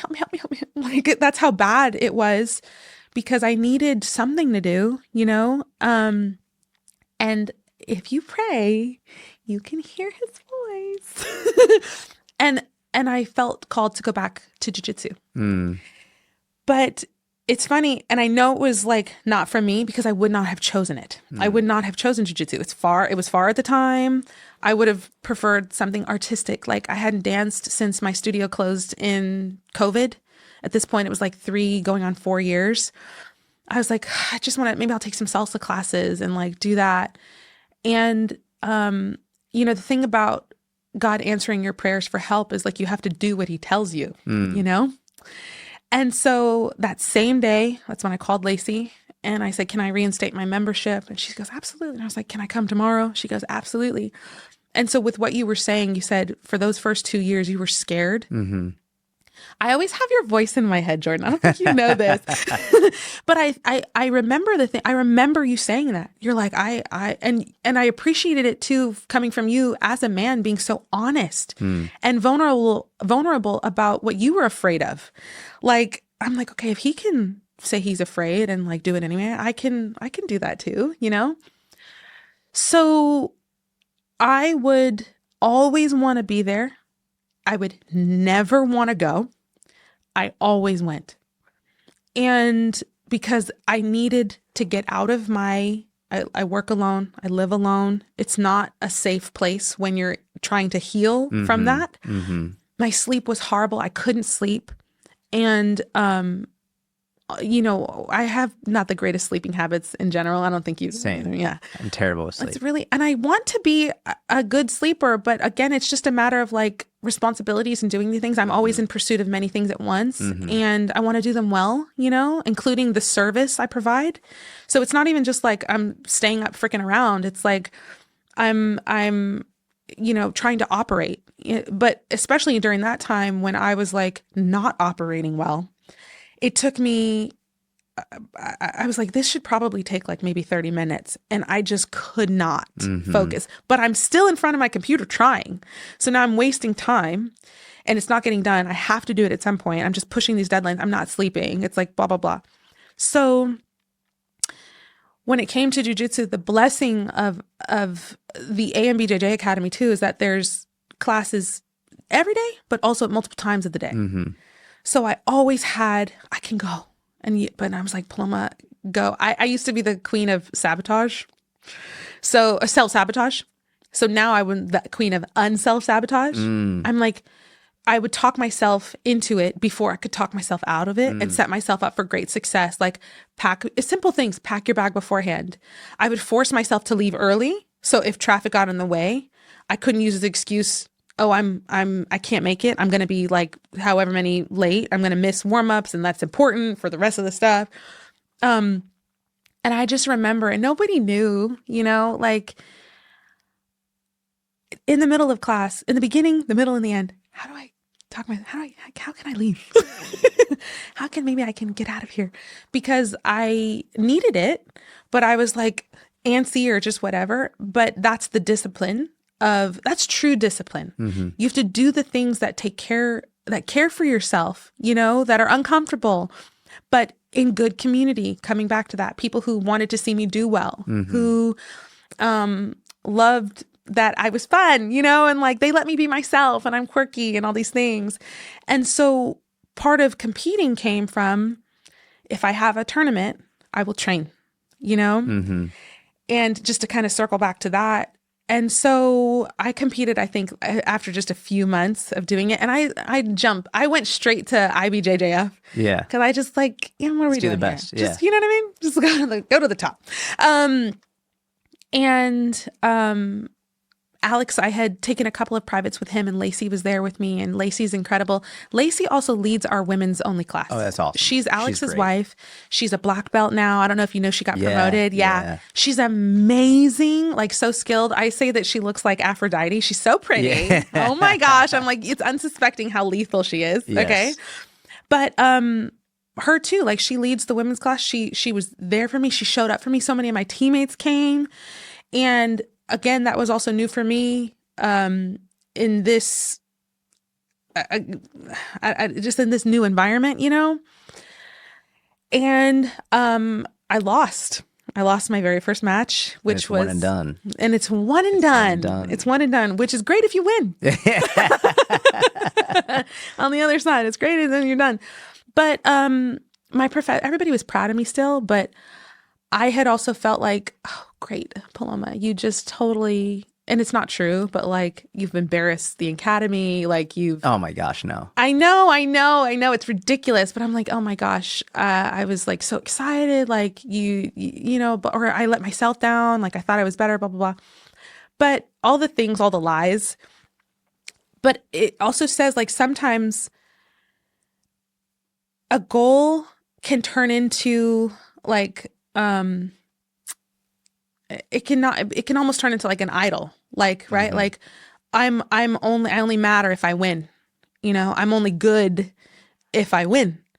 So, I need a winning streak. Okay. Well, I lost my first match. So now that's just guaranteed not going to happen. Paloma, what are you going to do? And obviously I'm not going to stop. I'm going to keep going, but I was embarrassed. And I was like, also like, Paloma, you always do this again, still in this dark space, right?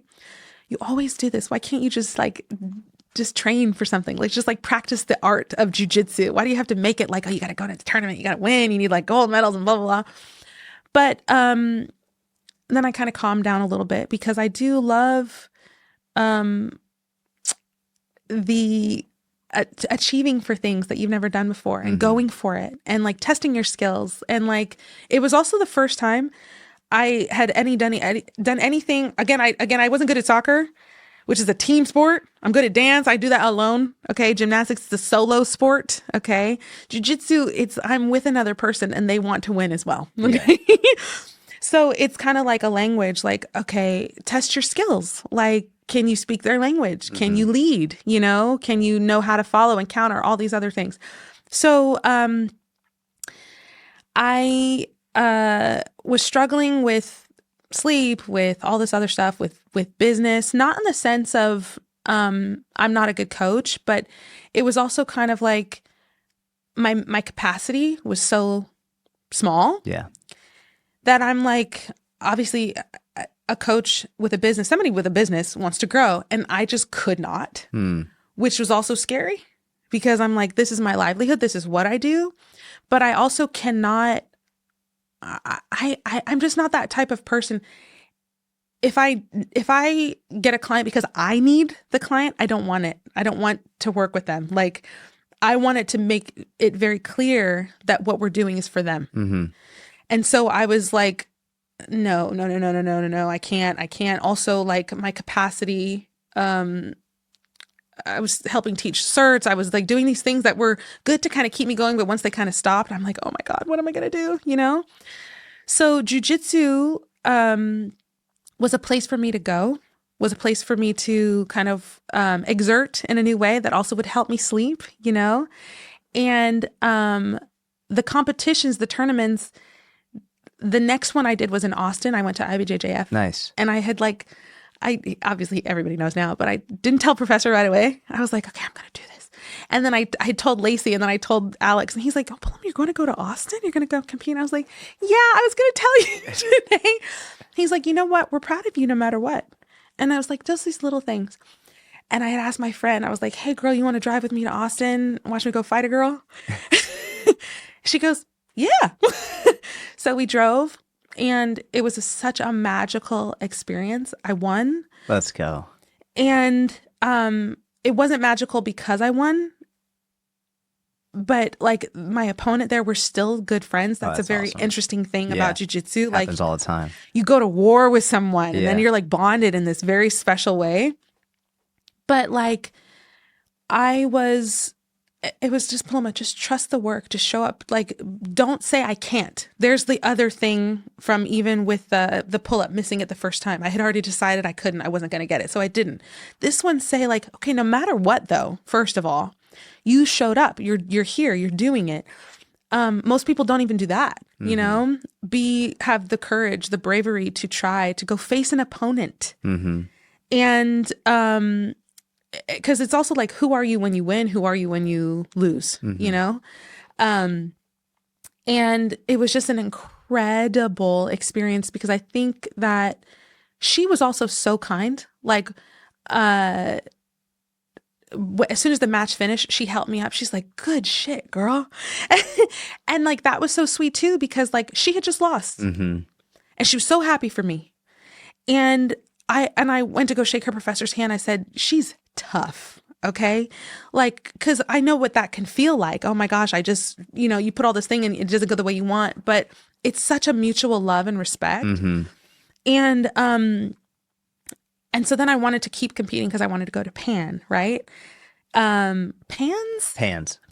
Look at me. I went there and was like forgetting the S. Like, does she even do it? But so this was in March. Are we in May? We're in May. How is that even possible? It's like half of the year. You've gone before? Yeah. Okay. Yeah. I think I saw old pictures once. Yeah. Okay. Yeah. Did you compete? I competed. Okay. I competed once and I observed once. My first ever tournament was Pans. Stop. First ever tournament was Pans. At white or blue? At white. Yeah. Yep. And that's crazy. I won my first match 35-0. It was sort of like I don't know how to explain it. It was a gift and a curse, right? Yes. Because like I was like, oh great, I'm just gonna crush everybody. Yeah. And then my next match when I went in, and I mean I'm purple belt now and I still make stupid mistakes, but then you're making a lot of stupid mistakes. Yes. And I went against the kid who won. Okay. And he I took him down. I got 2 points, and then he climbed on my back and got me in an arm bar. And I was I didn't even know what happened. Yeah, it's that fast. I was just like, what the fuck was that? my coach was like, he's really good, brother. He's really good. I was like, okay, yeah, I'm not on that level. Yeah. That's amazing though that you went that was like that's incredible. Even just to say, hey, let me go for this big one. It was one of the also I didn't know. Yeah, I didn't know you don't know how big that tournament is. They're like everyone's like, yeah, we're training for Pans. I was like, I'll go to Pans. Yeah, cool. Let's go together. They're like, oh, this is literally like one of the biggest tournaments of the year. I was like, okay, great. People travel from all over the world to do it. Yeah. Yes. It's so funny. It's like it's interesting. Even people like they're like, oh, hey, it's the second biggest thing, and like you're on a big stage. But I'm also just like, it's another tournament, you know. Yeah. But interestingly enough, so I won my first match, and then my second one, which is the one I lost to get second place. It was really, really interesting, and like I said, Jordan, you're always in my head. Okay, I told to explain kind of the situation that happened. I used a story that you told here once where it was a man who was training how to unload, and I'm going to butcher it, so help me if I do, unload and reload a gun. So he would unload it and reload it, but hand it to his wife. And then she would hand it back to him, right? Was that what he was doing? Yeah, so what happened is this is a story that I learned from an amazing book called On Combat, where this officer, when he would he was practicing doing what's called dry fire. Okay. Where basically you practice shooting your weapon but without any ammunition just to get better at finding your sights, being quick with the magazine reloads. And every time he would take the magazine out and then he would hand it to his wife. Yes. And so that's what he did in his practice at home. He's like, great, I'm going to do it with my wife, take the magazine out, hand it to my wife. Then he's in a grocery store. He gets called to a grocery store because he's needed and he has to pull his gun out. And he takes the gun out and then essentially he needs to take the magazine out and he's facing the perpetrator who he needs to shoot. And he hands the gun to the perpetrator just because the muscle memory is just built up. He built up the muscle memory. Yes. Yeah. And that is what I used as the example. So it's funny.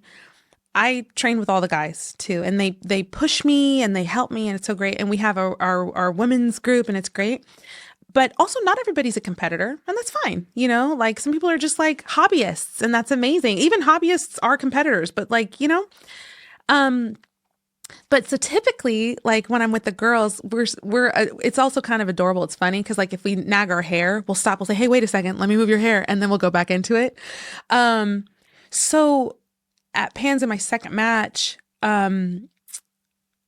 I had gone for a takedown. I didn't get it. And I pulled guard. Some stupid mistakes or whatever. So I had went to go grab her collar and her braid was like right here. And so I couldn't quite get the grip, but also my muscle memory was kind of like, oh, you know, like you push your hair out of it. Oh, yeah. Let me help you. You know what I mean? It's so funny. It's not the time, but like little things like that. But it was so funny. So in contrast, my very first match and my very last match at white belt, I lost, right? Everything in between, I won, and it was so fun, a great experience. But I was different at the end of each one because again, it sucks to lose. Like you don't show up to like, oh, hey, I hope I don't make it. Correct. But I was so proud of myself. And like, it showed me also, I also was I was still depleted. I'm getting into a rhythm now where I'm not always running on E and like, you know, and all the things that I had done leading up to that, it kind of showed me like, okay, no, Paloma, you actually have to recover a lot more. You have to rest a lot more. Like you actually have to prioritize, again, taking care of yourself. Because I'm still like, now it's been about 3 years since I lost my friend. But up until it's in the same time frame, really. I'm like still trying to do my best, but nothing is perfect. And navigating, moving, and like shifting, and like a lot of other stuff in life, things along the way. In a way, I'm not going to say I'm glad I've lost in the sense of like, okay, I like losing, but it kind of taught me like, you know, like if I would have won under the circumstances that I was under, like, and not feeling well, I kind of would have said like, oh, okay, well, It's okay. Just keep up that behavior. Mm-hmm. And it's fine. You won, right? But no. Mm-hmm. Like, take care of yourself. Then when you go to perform, which is just like anything, like even if I'm doing a play, live theater, Broadway, 8 shows a week. People, you go for entertainment. Have you been to Broadway shows? I love Broadway shows. Broadway shows, right? It's like fun. It's entertaining. The best. It's amazing. It's amazing. But like, because that's not your world, you don't realize that that's a job. Yeah. Right. And it's a hard one because like the endurance required, the focus, you think it's not easy. Right.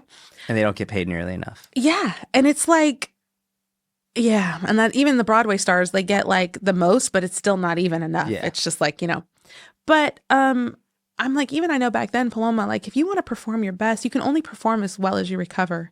Just like little reminders to myself, like, okay, Paloma, take care of yourself, do well. Like, but I also think it's important for people who, to have seen me lose. Like, who am I when I lose? Do I mean what I say? Do I care about this? Am I, or am I only that way when I win, because I've seen some of my other, like I'll go support my other teammates and I get so emotional for them because it's like, they want to do well and like, it's scary, but like they show up for me, I show up for them. And like, win, lose or draw, we're together. Yeah. Yeah. I think it's so easy when the outcome is success to just say, okay, well, everything is good. And not truly analyze, well, what could be improved. Whereas when you lose, you're forced to analyze what you can improve on. Yes. I can say without question that every time I've lost in jiu-jitsu, my game has improved exponentially because I've recognized a weakness that now I can go in the gym and I can make sure I'm never going to do that again. Correct. Every time I've won, I've made a habit of it now, but it's easier when I win to say like, oh, I'm good. Yes. I won. Yes. So I don't need to improve anything. Yes. And I see this with fitness too, for example, like recently, like 4 months ago, I injured my hamstring doing my splits. And when I wasn't injured, I was essentially able to keep allowing myself to cheat. And I didn't think of it as cheating, but it wasn't deliberate. It wasn't malicious cheating. It was like, oh, I'm doing things that will allow me to access a deeper range, but aren't actually better for me for my long-term development of the splits. Yes, yes. And once I hurt my hamstring, the thing that was really limiting me was my hip flexor. Right. Yeah. So now I'm like, okay, so how about I work on my hip flexors now in the right way and spend much more time on them in a way that I wouldn't have done if I didn't get injured. Yeah. And if I just kept succeeding, I could have just avoided it. Yeah. And so being able to look at your losses, being able to look at your mistakes, your failures, and then say, oh, what can I do to improve? Yeah. That's the ultimate. And like, ideally we win the tournament, ideally.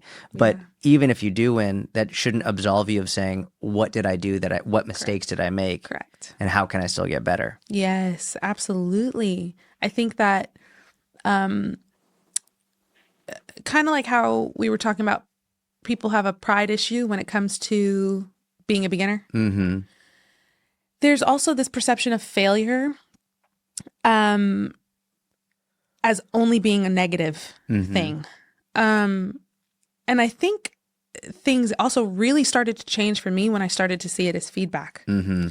That's monumental, even when it comes to coaching, helping other people understand that you missed this one thing, or like, oh, you adherence is low. What do we have to, it's not working. Okay. Let's just like recalibrate. Let's kind of see what's going, you're not a failure. You're not a failure. This is just not working. Right. So we'll find what does. And like shifting that perspective was monumental for me just as a person, you know? Yeah, I think that a lot of the times people put so much of all their eggs in a basket of like perfectionism or even likability, like, oh, I'm the champ, you know, or, you know? You know, I don't talk about it too much, but you brought it up and I love to talk about it. You brought up your faith. Yeah. And how important, and I love that about you. And it is important to me as well. And I'm thinking about it just because this idea of failure and how people might not succeed in an individual task, and then they label themselves a failure. Yeah. Which never mind. It's just literally the worst strategy ever. It's just no one has ever succeeded because they call themselves a failure. Right. But at the risk of some people getting upset about it, I look at it from a faith perspective. Yes. And from a faith perspective, whether someone listening is religious or not, irrelevant. In my view, God made you in his image. Yes. God didn't make a failure. Correct. You are perfect as you are. Yeah. You are created in God's image. That doesn't mean you haven't made mistakes. It doesn't mean there aren't things you can't improve. We all make mistakes. We can always improve. Yeah. But one thing that we talk about in Judaism is that you are not your body. You are a soul. Yes. And you have a body. Yes. And so the actions that you take, you can make mistakes, you can have struggles, but just because you didn't do what you had set out to do doesn't make you a failure. Yeah. It's what you do after that mistake that will then lead you to the next thing in your journey. Yeah. And if you that's why I like you to label it as feedback, because failure is very final. There's an end. You failed. It's over. Right. It's not over till you're dead. That's correct. That's it. And so you have another choice, another option, another one. It's just feedback for your next choice. Yes. So I appreciated that you brought up your faith, and I think it's an important mindset, whether someone's has a religion or not that they follow. Just understand, like, you were made in God's image, and you are not a failure inherently. Yeah. It's funny. I love my faith. It's like the root of my life. I tell my mom, I say, God gave me the best gift of her, and she gave me the best gift of him. And so I'm Catholic, and I was born Catholic, but she converted. Okay. It's really funny. She explored, you would love her actually, because I'd love to meet her. She explored, like 16 years old. Okay. She grew up in a house that, like, her parents, they took her to church just literally so they could say, when you're older, if people ask, just say, No we way. took you to church. She's like, okay, but what, there's got to be something to that, you know? So she's so smart, like 16 years old, and, trying to figure out what it means for her. So she explored all of the religions. I love that.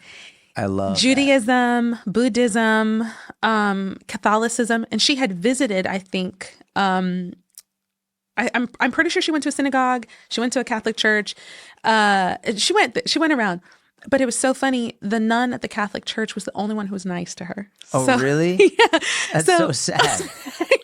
I know. It's just a circumstance, so sad. No, you know? Of course. That sucks. I know. But it was, she invited her in. She said, I'm just curious, you know? I'm like, I have some anger, you know? Like, I have questions, you know? And the nun, she just invited her in, and she talked her through it, and she shared these prayers. And then my mom did some more research, and she just found her home.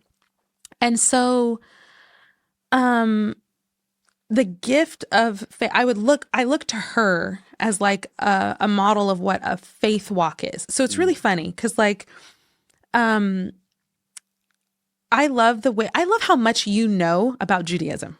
Like, that, I admire that, because I feel like a lot of the times people can claim something and it's just something to say, you know? But there's something so special about, like, oh no, I understand it. I know the part of me that it is. I know what I pursue. I know the way it helps me, like, walk through life or make decisions, or, like, even a person who's not like you said, religious at all, like, they would say, like, these core values that they live by, right? Same thing, you know? But, she was always like a model of, like, a relationship with God. So she would call that her faith walk. She's like, that's what you want to strengthen. It's your individual relationship with Jesus. Yeah. And I was like, okay, that's so cool. How do you do that? You know, how do you do that? But like anything, I think if you desire it and you keep, like, pursuing, even just, like, what is prayer like, you know, reading the prayers that we have, and like really understanding them and using them, and even just like, oh man, I say this out loud and I'm calm. I don't know why, but I'm calm. Or like, I pray for clarity or discernment, or for people who are who've hurt me, who've harmed me. How I forgive them. You know, which is the biggest thing in our faith, and it's the hardest thing to do. And you can ask anybody because anybody in this world has been wronged in some way. And we've all wronged people. And we've all wronged people. So the whole idea of that is like, God sometimes is portrayed as like a bully, like a mean dad, you know, instead of a loving one who is ready to embrace you and say, I made you. Like, I know you're going to make mistakes. I love you no less. I love you no less. And I think that for me, I don't know who I'd be without my faith. And it's funny because a lot of my clients too, like I'm pretty open and vocal about what I believe. And a lot more now, even on social media. I think there was a time I think I was a little afraid. Yeah. Because I'm like, oh, well, I'm trying to talk about fitness, but I'm talking about God, and I don't want them to think that I'm just taking them to church, right? Yeah. Because I'm not a preacher. Let me be very clear. Like, I can't tell anybody what to do. I'm not trying to tell anybody what to do. You're just talking about your life. Exactly. Yeah. You don't have to believe what I believe.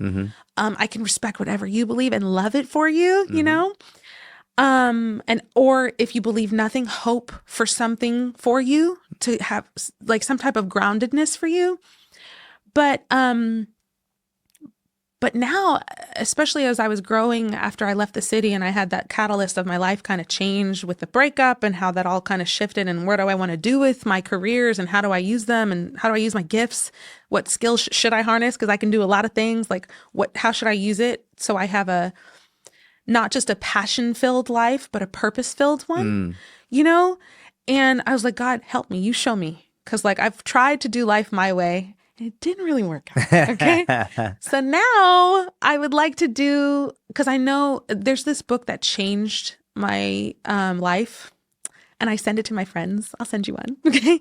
It's called Resisting Happiness. Okay. And it's funny because it's a Christian book, but you don't have to be Christian or even Catholic to read it. Because like I send it to my non-faith driven friends, but it's about the idea of God, how he wants nothing more than your happiness for you, nothing more.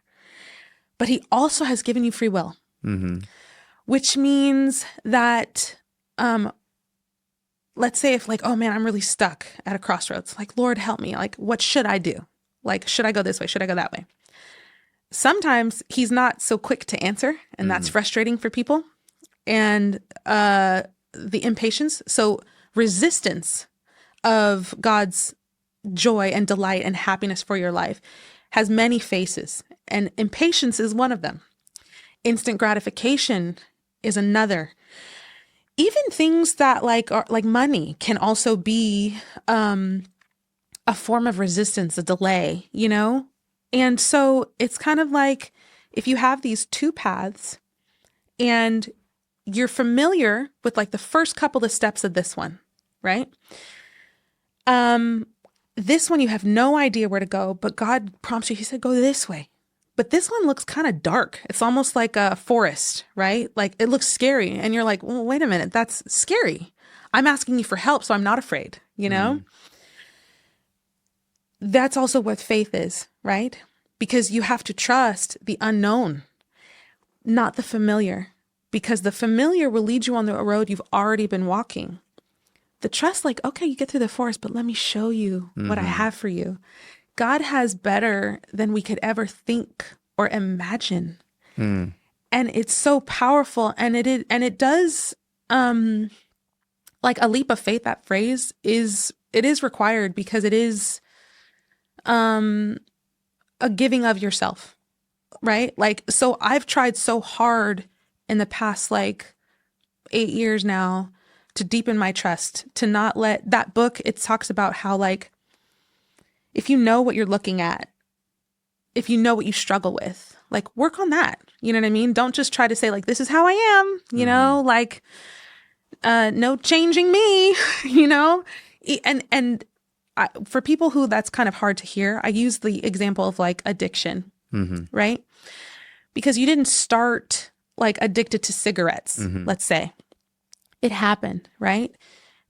If it's hurting you, if you have like lung issues now, or it's affecting your family, secondhand, you're fine, but now it's affecting your family.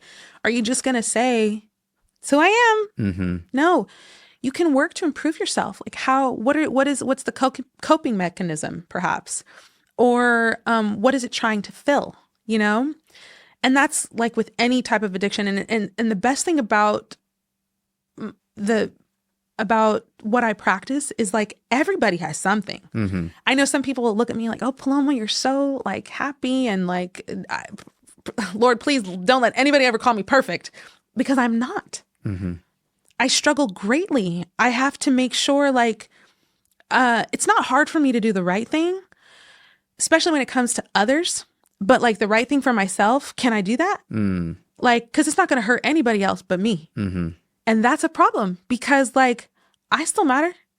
God still loves me just as much as I know that he loves you. And like, is it not fair to me to believe that and to act like it? You know, you can't give all of yourself to others if you aren't also taking care of yourself. Exactly. So if you want to be able to, one of my favorite sayings is like, you have to be selfish in order to be selfless. Yes. If you're not, and the cliche saying is like, you can't pour from an empty cup type thing. Yeah. But it's true. Like, you have to take care of yourself in order to be able to take care of others. Yes. Yes. One thing it's part of Judaism for sure, but questioning things. Mm-hmm. And Jews argue about shit all the time. We're always arguing. And it's like, literally, it's what we do. Like, yeah. It's not even like just as a joke, but also like we're supposed to debate. Right. We're supposed to debate about this stuff. In Jewish schools, you have a debate partner where you go back and forth. And probably amazing. why we become lawyers so often. My mom was a lawyer, and she's always like, you could still be a lawyer. That's hilarious. One of the things that I've always struggled with and questioned is the idea that, okay, so I'm just supposed to say these prayers, and if I've said these prayers, then I'm good. Like, that's all I've done. And I've struggled at times of being like, okay, so these are the prayers I'm supposed to recite on this day at this time, and but I still don't feel a meaningful connection. Like, I feel like I'm just reciting what I've been told to recite. Right. And I forget this rabbi's name. Like, I can't believe I'm forgetting it. I'll look it up. But one of the best things I ever heard was from a rabbi who marched with Martin Luther King Jr. And one of the things he said, he's like, today we are praying with our feet. And is his way of saying, we're on this march, like, we're walking, we're here with you. It's like this walk with you, this march with you is like, this is our prayer. Wow. And yes. it just shifted something in me being like, okay, so it's not to say these other prayers aren't important, and maybe I just need to change my approach and how I'm thinking about them, but also this communication with God, this prayer. I'll pray when I'm driving. Yes. I'll pray when I'm walking. I'll pray when I'm running. I'll pray and it's just learning that there are so many different ways to pray and to communicate and to have these conversations. Yeah. Because that was something. What's that? Joshua Heschel. Joshua Heschel. Thank you, Mitch. Rabbi Joshua Heschel. Thank you. You looked up the quote? Let's go. Let's go. Right on it. Yeah. Mitch the rescue there. Yeah. It's something I've struggled with in terms of, because I feel like there are some people, and listen, just like, unfortunately, your mom, who clearly didn't have a good interaction at the synagogue she went to. There are good and bad people in every religion, every faith, even in all over the world. I've struggled with this idea that if I just say these prayers, this is all I need to do. Yes. And I think, unfortunately, there are some people in any and every religion, well, as long as I just do this, then I'm good. Yes. Yeah. And that's not the case. No. It's not just saying these prayers, reading this book, showing up on this day. Right. It's far more about what you do day to day. Yes, for others, and to your point, also for yourself. Yes. That's where I mean, and bringing it full circle back to fitness, it's like, you aren't your body, you have your body. You've been gifted this body. One of my favorite things on social media is seeing people who have various disabilities. Oh, I know. And they just fucking train. Yes. And they do these unbelievable feats of strength and range and mobility and I'm like, what an absolute incredible human being. And I think it's important for many reasons, not least of which is you were gifted this body. Let's make sure that you take care of it. Yes. And there are many ways to take care of it, but like that, I think that's one of the reasons why over the years I've become so much less dogmatic about what exact type of training someone is doing. Yeah, yeah. If you want to do Zumba, great. I love it. Do Zumba. If you want to do rock climbing, do rock climbing. If you want to deadlift, deadlift. If you want to do kettlebells, like Pilates. I feel like so many people in the fitness industry get so dogmatic. Yeah. And I'm like, are they moving their body? Are they moving this gift that they have? And as I've gotten old, and I'm not old, I just turned 35, but like, you know, I feel like at 30, you start to feel different in your body. At least for me, I was like, I woke up one morning and my fucking foot was hurting. I was like, did I injure my foot while I was sleeping? What the fuck was that? You know, I feel my recovery is a little bit slower. It's just, I feel it. And it's like, man, you don't really appreciate what you have till it's gone. Yeah. And so even to you where you're like, yeah, I don't really love it, but I love how it makes me feel. Then let's do what makes you, let's make sure we're moving in a way that makes us feel good. So that we can make this last as long as we can. Yes. You know, it's really funny. Because I've heard you say some funny things like that too. As soon as I hit 30, I don't know what changed. But it's kind of interesting. I guess like two things. When I turned 30, I think also specifically that birthday. Oh, you know what? I was in New York and I was like, Jordan, I never celebrated my birthday. I have a hard time with it. Okay. And I was like, I'm not going to let it go away. I'm not going to let it pass their significance. There's people who love me. There's people around me. And I baked my own little cupcakes and we met at this place it was the one place in the city that had a mechanical bull. So I was like, really? I want to ride a bull and I want to break it. But lo and behold, the bull was broken. So I didn't even ride it. But it was so funny. I think there was something, I don't know what we were messaging. Oh, it was Strong New York was happening at the same time. And you were speaking. there. Speaking. Yeah. Got it. So I couldn't go to Strong New York. That's what it was because I was having, okay. But I know it's also scary even for women. It's like to get older or it's like to age per se.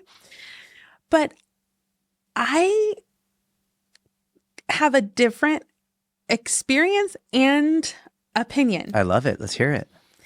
Because now it's never too late to start. Like I have a client, I work with her, she is 74. That's amazing. Okay? She didn't start strength training until we started working together. In her 60s. Okay. It's literally never too late. She's killing it. Okay. But I do think that if you get older, the longer you're on this planet, it's kind of like something else. The longer you do something, can you not get better? Like, can you not improve? I'm not saying that there's not differences and changes, but I'll tell you what, I feel more the way you experienced turning 30, starting jiu-jitsu. Yeah. I can't push this thumb. It hurts so much. I'm like, oh my gosh, my neck over here so much. Like, what's going on with me? That was a jiu-jitsu shift, which also forced me to make sure I was strength training too, because you can't just do jiu-jitsu.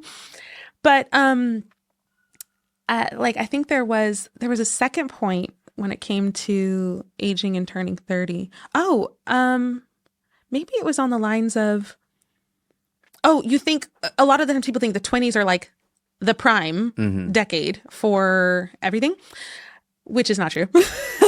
My 30s have been way better than my 20s. They've been so much better. Oh my gosh. You could not pay me to go back. Same. And, but I think it can be scary for women, even when it comes to let's say coming back to starting jiu-jitsu, to start something new. Oh, I'm old now. I should have done that in my teens. I should have done that in my 20s. Okay, girl, you're 30. You were 29 yesterday. Yeah, you're not old. You're not old. Susan started jiu-jitsu at 62. Amazing. Yeah. Literally amazing. She's amazing. Yeah, she's a badass. She's a badass motherfucker. Just such a testament too. Yeah. Oh my gosh. But oh man, what were we talking about right before you said you were 30? Gosh, I don't remember. This happens sometimes. Okay. Yeah. I sometimes I was going to be like, okay, Jordan, if I go over here, take me back. Take me around because all the context. Oh my gosh. I'm going to have you back on. Are you sure? 100%. Is this even a good, I'm okay. Are you going to come back on? I would love to come back on. We'll have to come back on. So before we sign off, number one, I have one more question. I have two more questions. The first one is, where can people follow you? Okay, so you can follow me on pretty much any social media platform. My handle is at Paloma Strength. All one word, Paloma. It's in the show notes. We'll put it in the show notes. Great. And if you had one message to give right now for people listening, whether it's everyone listening, just the men, just the women, whomever, what would you like to leave people with today before the next time you come on? Okay, I'm going to condense this as much as I can. Take your time. But something you and I were talking about privately before the podcast is I want to share one kind of like topic. Yeah, please. I think that there are 3 forms of currency. Okay. I know I'm going to have a point, I swear. One, most commonly, is money, right? You have money, you can purchase things, people can buy things from you. The second one is time, which means if you don't have money, let's say if you don't have money to hire a coach and learn from them, you can devote your time to the plethora of knowledge that is available either by the coach you'd like to work with or whatever. But you do have to choose one of the two, because I guarantee you, no matter who you are, you have one or the other. The third one that I think is unspoken about, and it's taken me a lot of years to kind of identify what it would be. At first I was like, oh, it's going to be like maybe embarrassment. If you can't afford to get the help, and you don't have the time to achieve what you're going to do, you're just going to feel like the shame or something of not living up to your potential. But really, the third form is hope. Because if you don't acknowledge what you can do and not just focus on what you can't or don't have, you will lose that. And being hopeless is the worst situation any human being can be in. You do not want to lose your hope. Hope that you can change for the better. Hope that your circumstances can improve. Hope that your family can come together. Hope that you can build a business that thrives and you can support yourself and your loved ones. Hope that you can start something new and be successful and find a community, find a partner. It doesn't matter what it is, but you can't lose that. And if you're ever unsure, I was listening to this, it was a homily from Mass this past Sunday. And I listen to Mass on YouTube sometimes when I can't go. It's from this priest. His name is Father Mike Schmidt. Amazing. I love him so much. He does the Bible in a year. That's what I study every day. And he was talking about hope. And I said, okay, God, I'm listening, because you and I were just talking about this too. And he said, everybody talks about it, faith, hope, and love. Those are the most important things. But, how do you have hope all of a sudden? And he said it's answered in a verse. And I was like so interested to hear this. And he quoted this verse. And I'm actually not very good at, I'm not that person who can just kind of bring it up. But I had saved a pamphlet of this exact same verse from years ago when I was overcoming certain things. And it says, affliction produces endurance. Endurance produces hope. And hope does not fail. That's beautiful. So whatever struggle or affliction that somebody is going through, do not feel like it's happening to you, but it can be for you to help get you to the next place. I love that. That's great. Thank you for sharing that. Have you ever read Man's Search for Meaning? No. Oh, you would love that. I would love it? Okay. You would love that book. Written by Viktor Frankl. Yes. Holocaust survivor. Yes. Yeah. You've talked about this before. Yeah. Incredible. There's a very famous quote of his that is to the effect of, he who has a why can overcome any how. Yes. And I think just most recently there was one of the hostages that was taken from Israel on October 7th. He was with another hostage whose name was Hirsch Goldberg Poland. And Hirsch was executed when he was there with a handful of other people. But one of these hostages who survived, he made it out. He was with Hirsch for a period of time when they were in the tunnels. Wow. And he kept saying that Hirsch just kept saying that over and over. He who has a why can overcome anyhow. And like that, the guy who made it, he's like, if it wasn't for that line, then he probably wouldn't have been able to make it out. And it creates hope. Yes. You have that hope. Exactly. And so whether you're a hostage in a tunnel underground or whatever you're struggling with, like if you can find hope, you can find a way. You can find a way. And sometimes that might mean, I think more often than not, finding a community, finding people around you, finding people who love you and support you, whether that's a therapist, whether that's jiu-jitsu, whether that's in the inner circle, whether that's working with you. You accept one-on-one coaching clients? I do, yes. Okay, if anyone wants to work with you and get wildly fucking strong, please reach out to Paloma. She's incredible. Paloma, thank you so much for coming on. This has been a blessing. Much. Thank you so much, Jordan. I appreciate you. This has been a gift and an honor. Thank you, everyone, for listening. I hope you enjoyed the episode. If you did, please leave a 5-star review on iTunes or Spotify, wherever you're listening. Give it a thumbs up on YouTube. Have a wonderful week. I'll talk to you soon.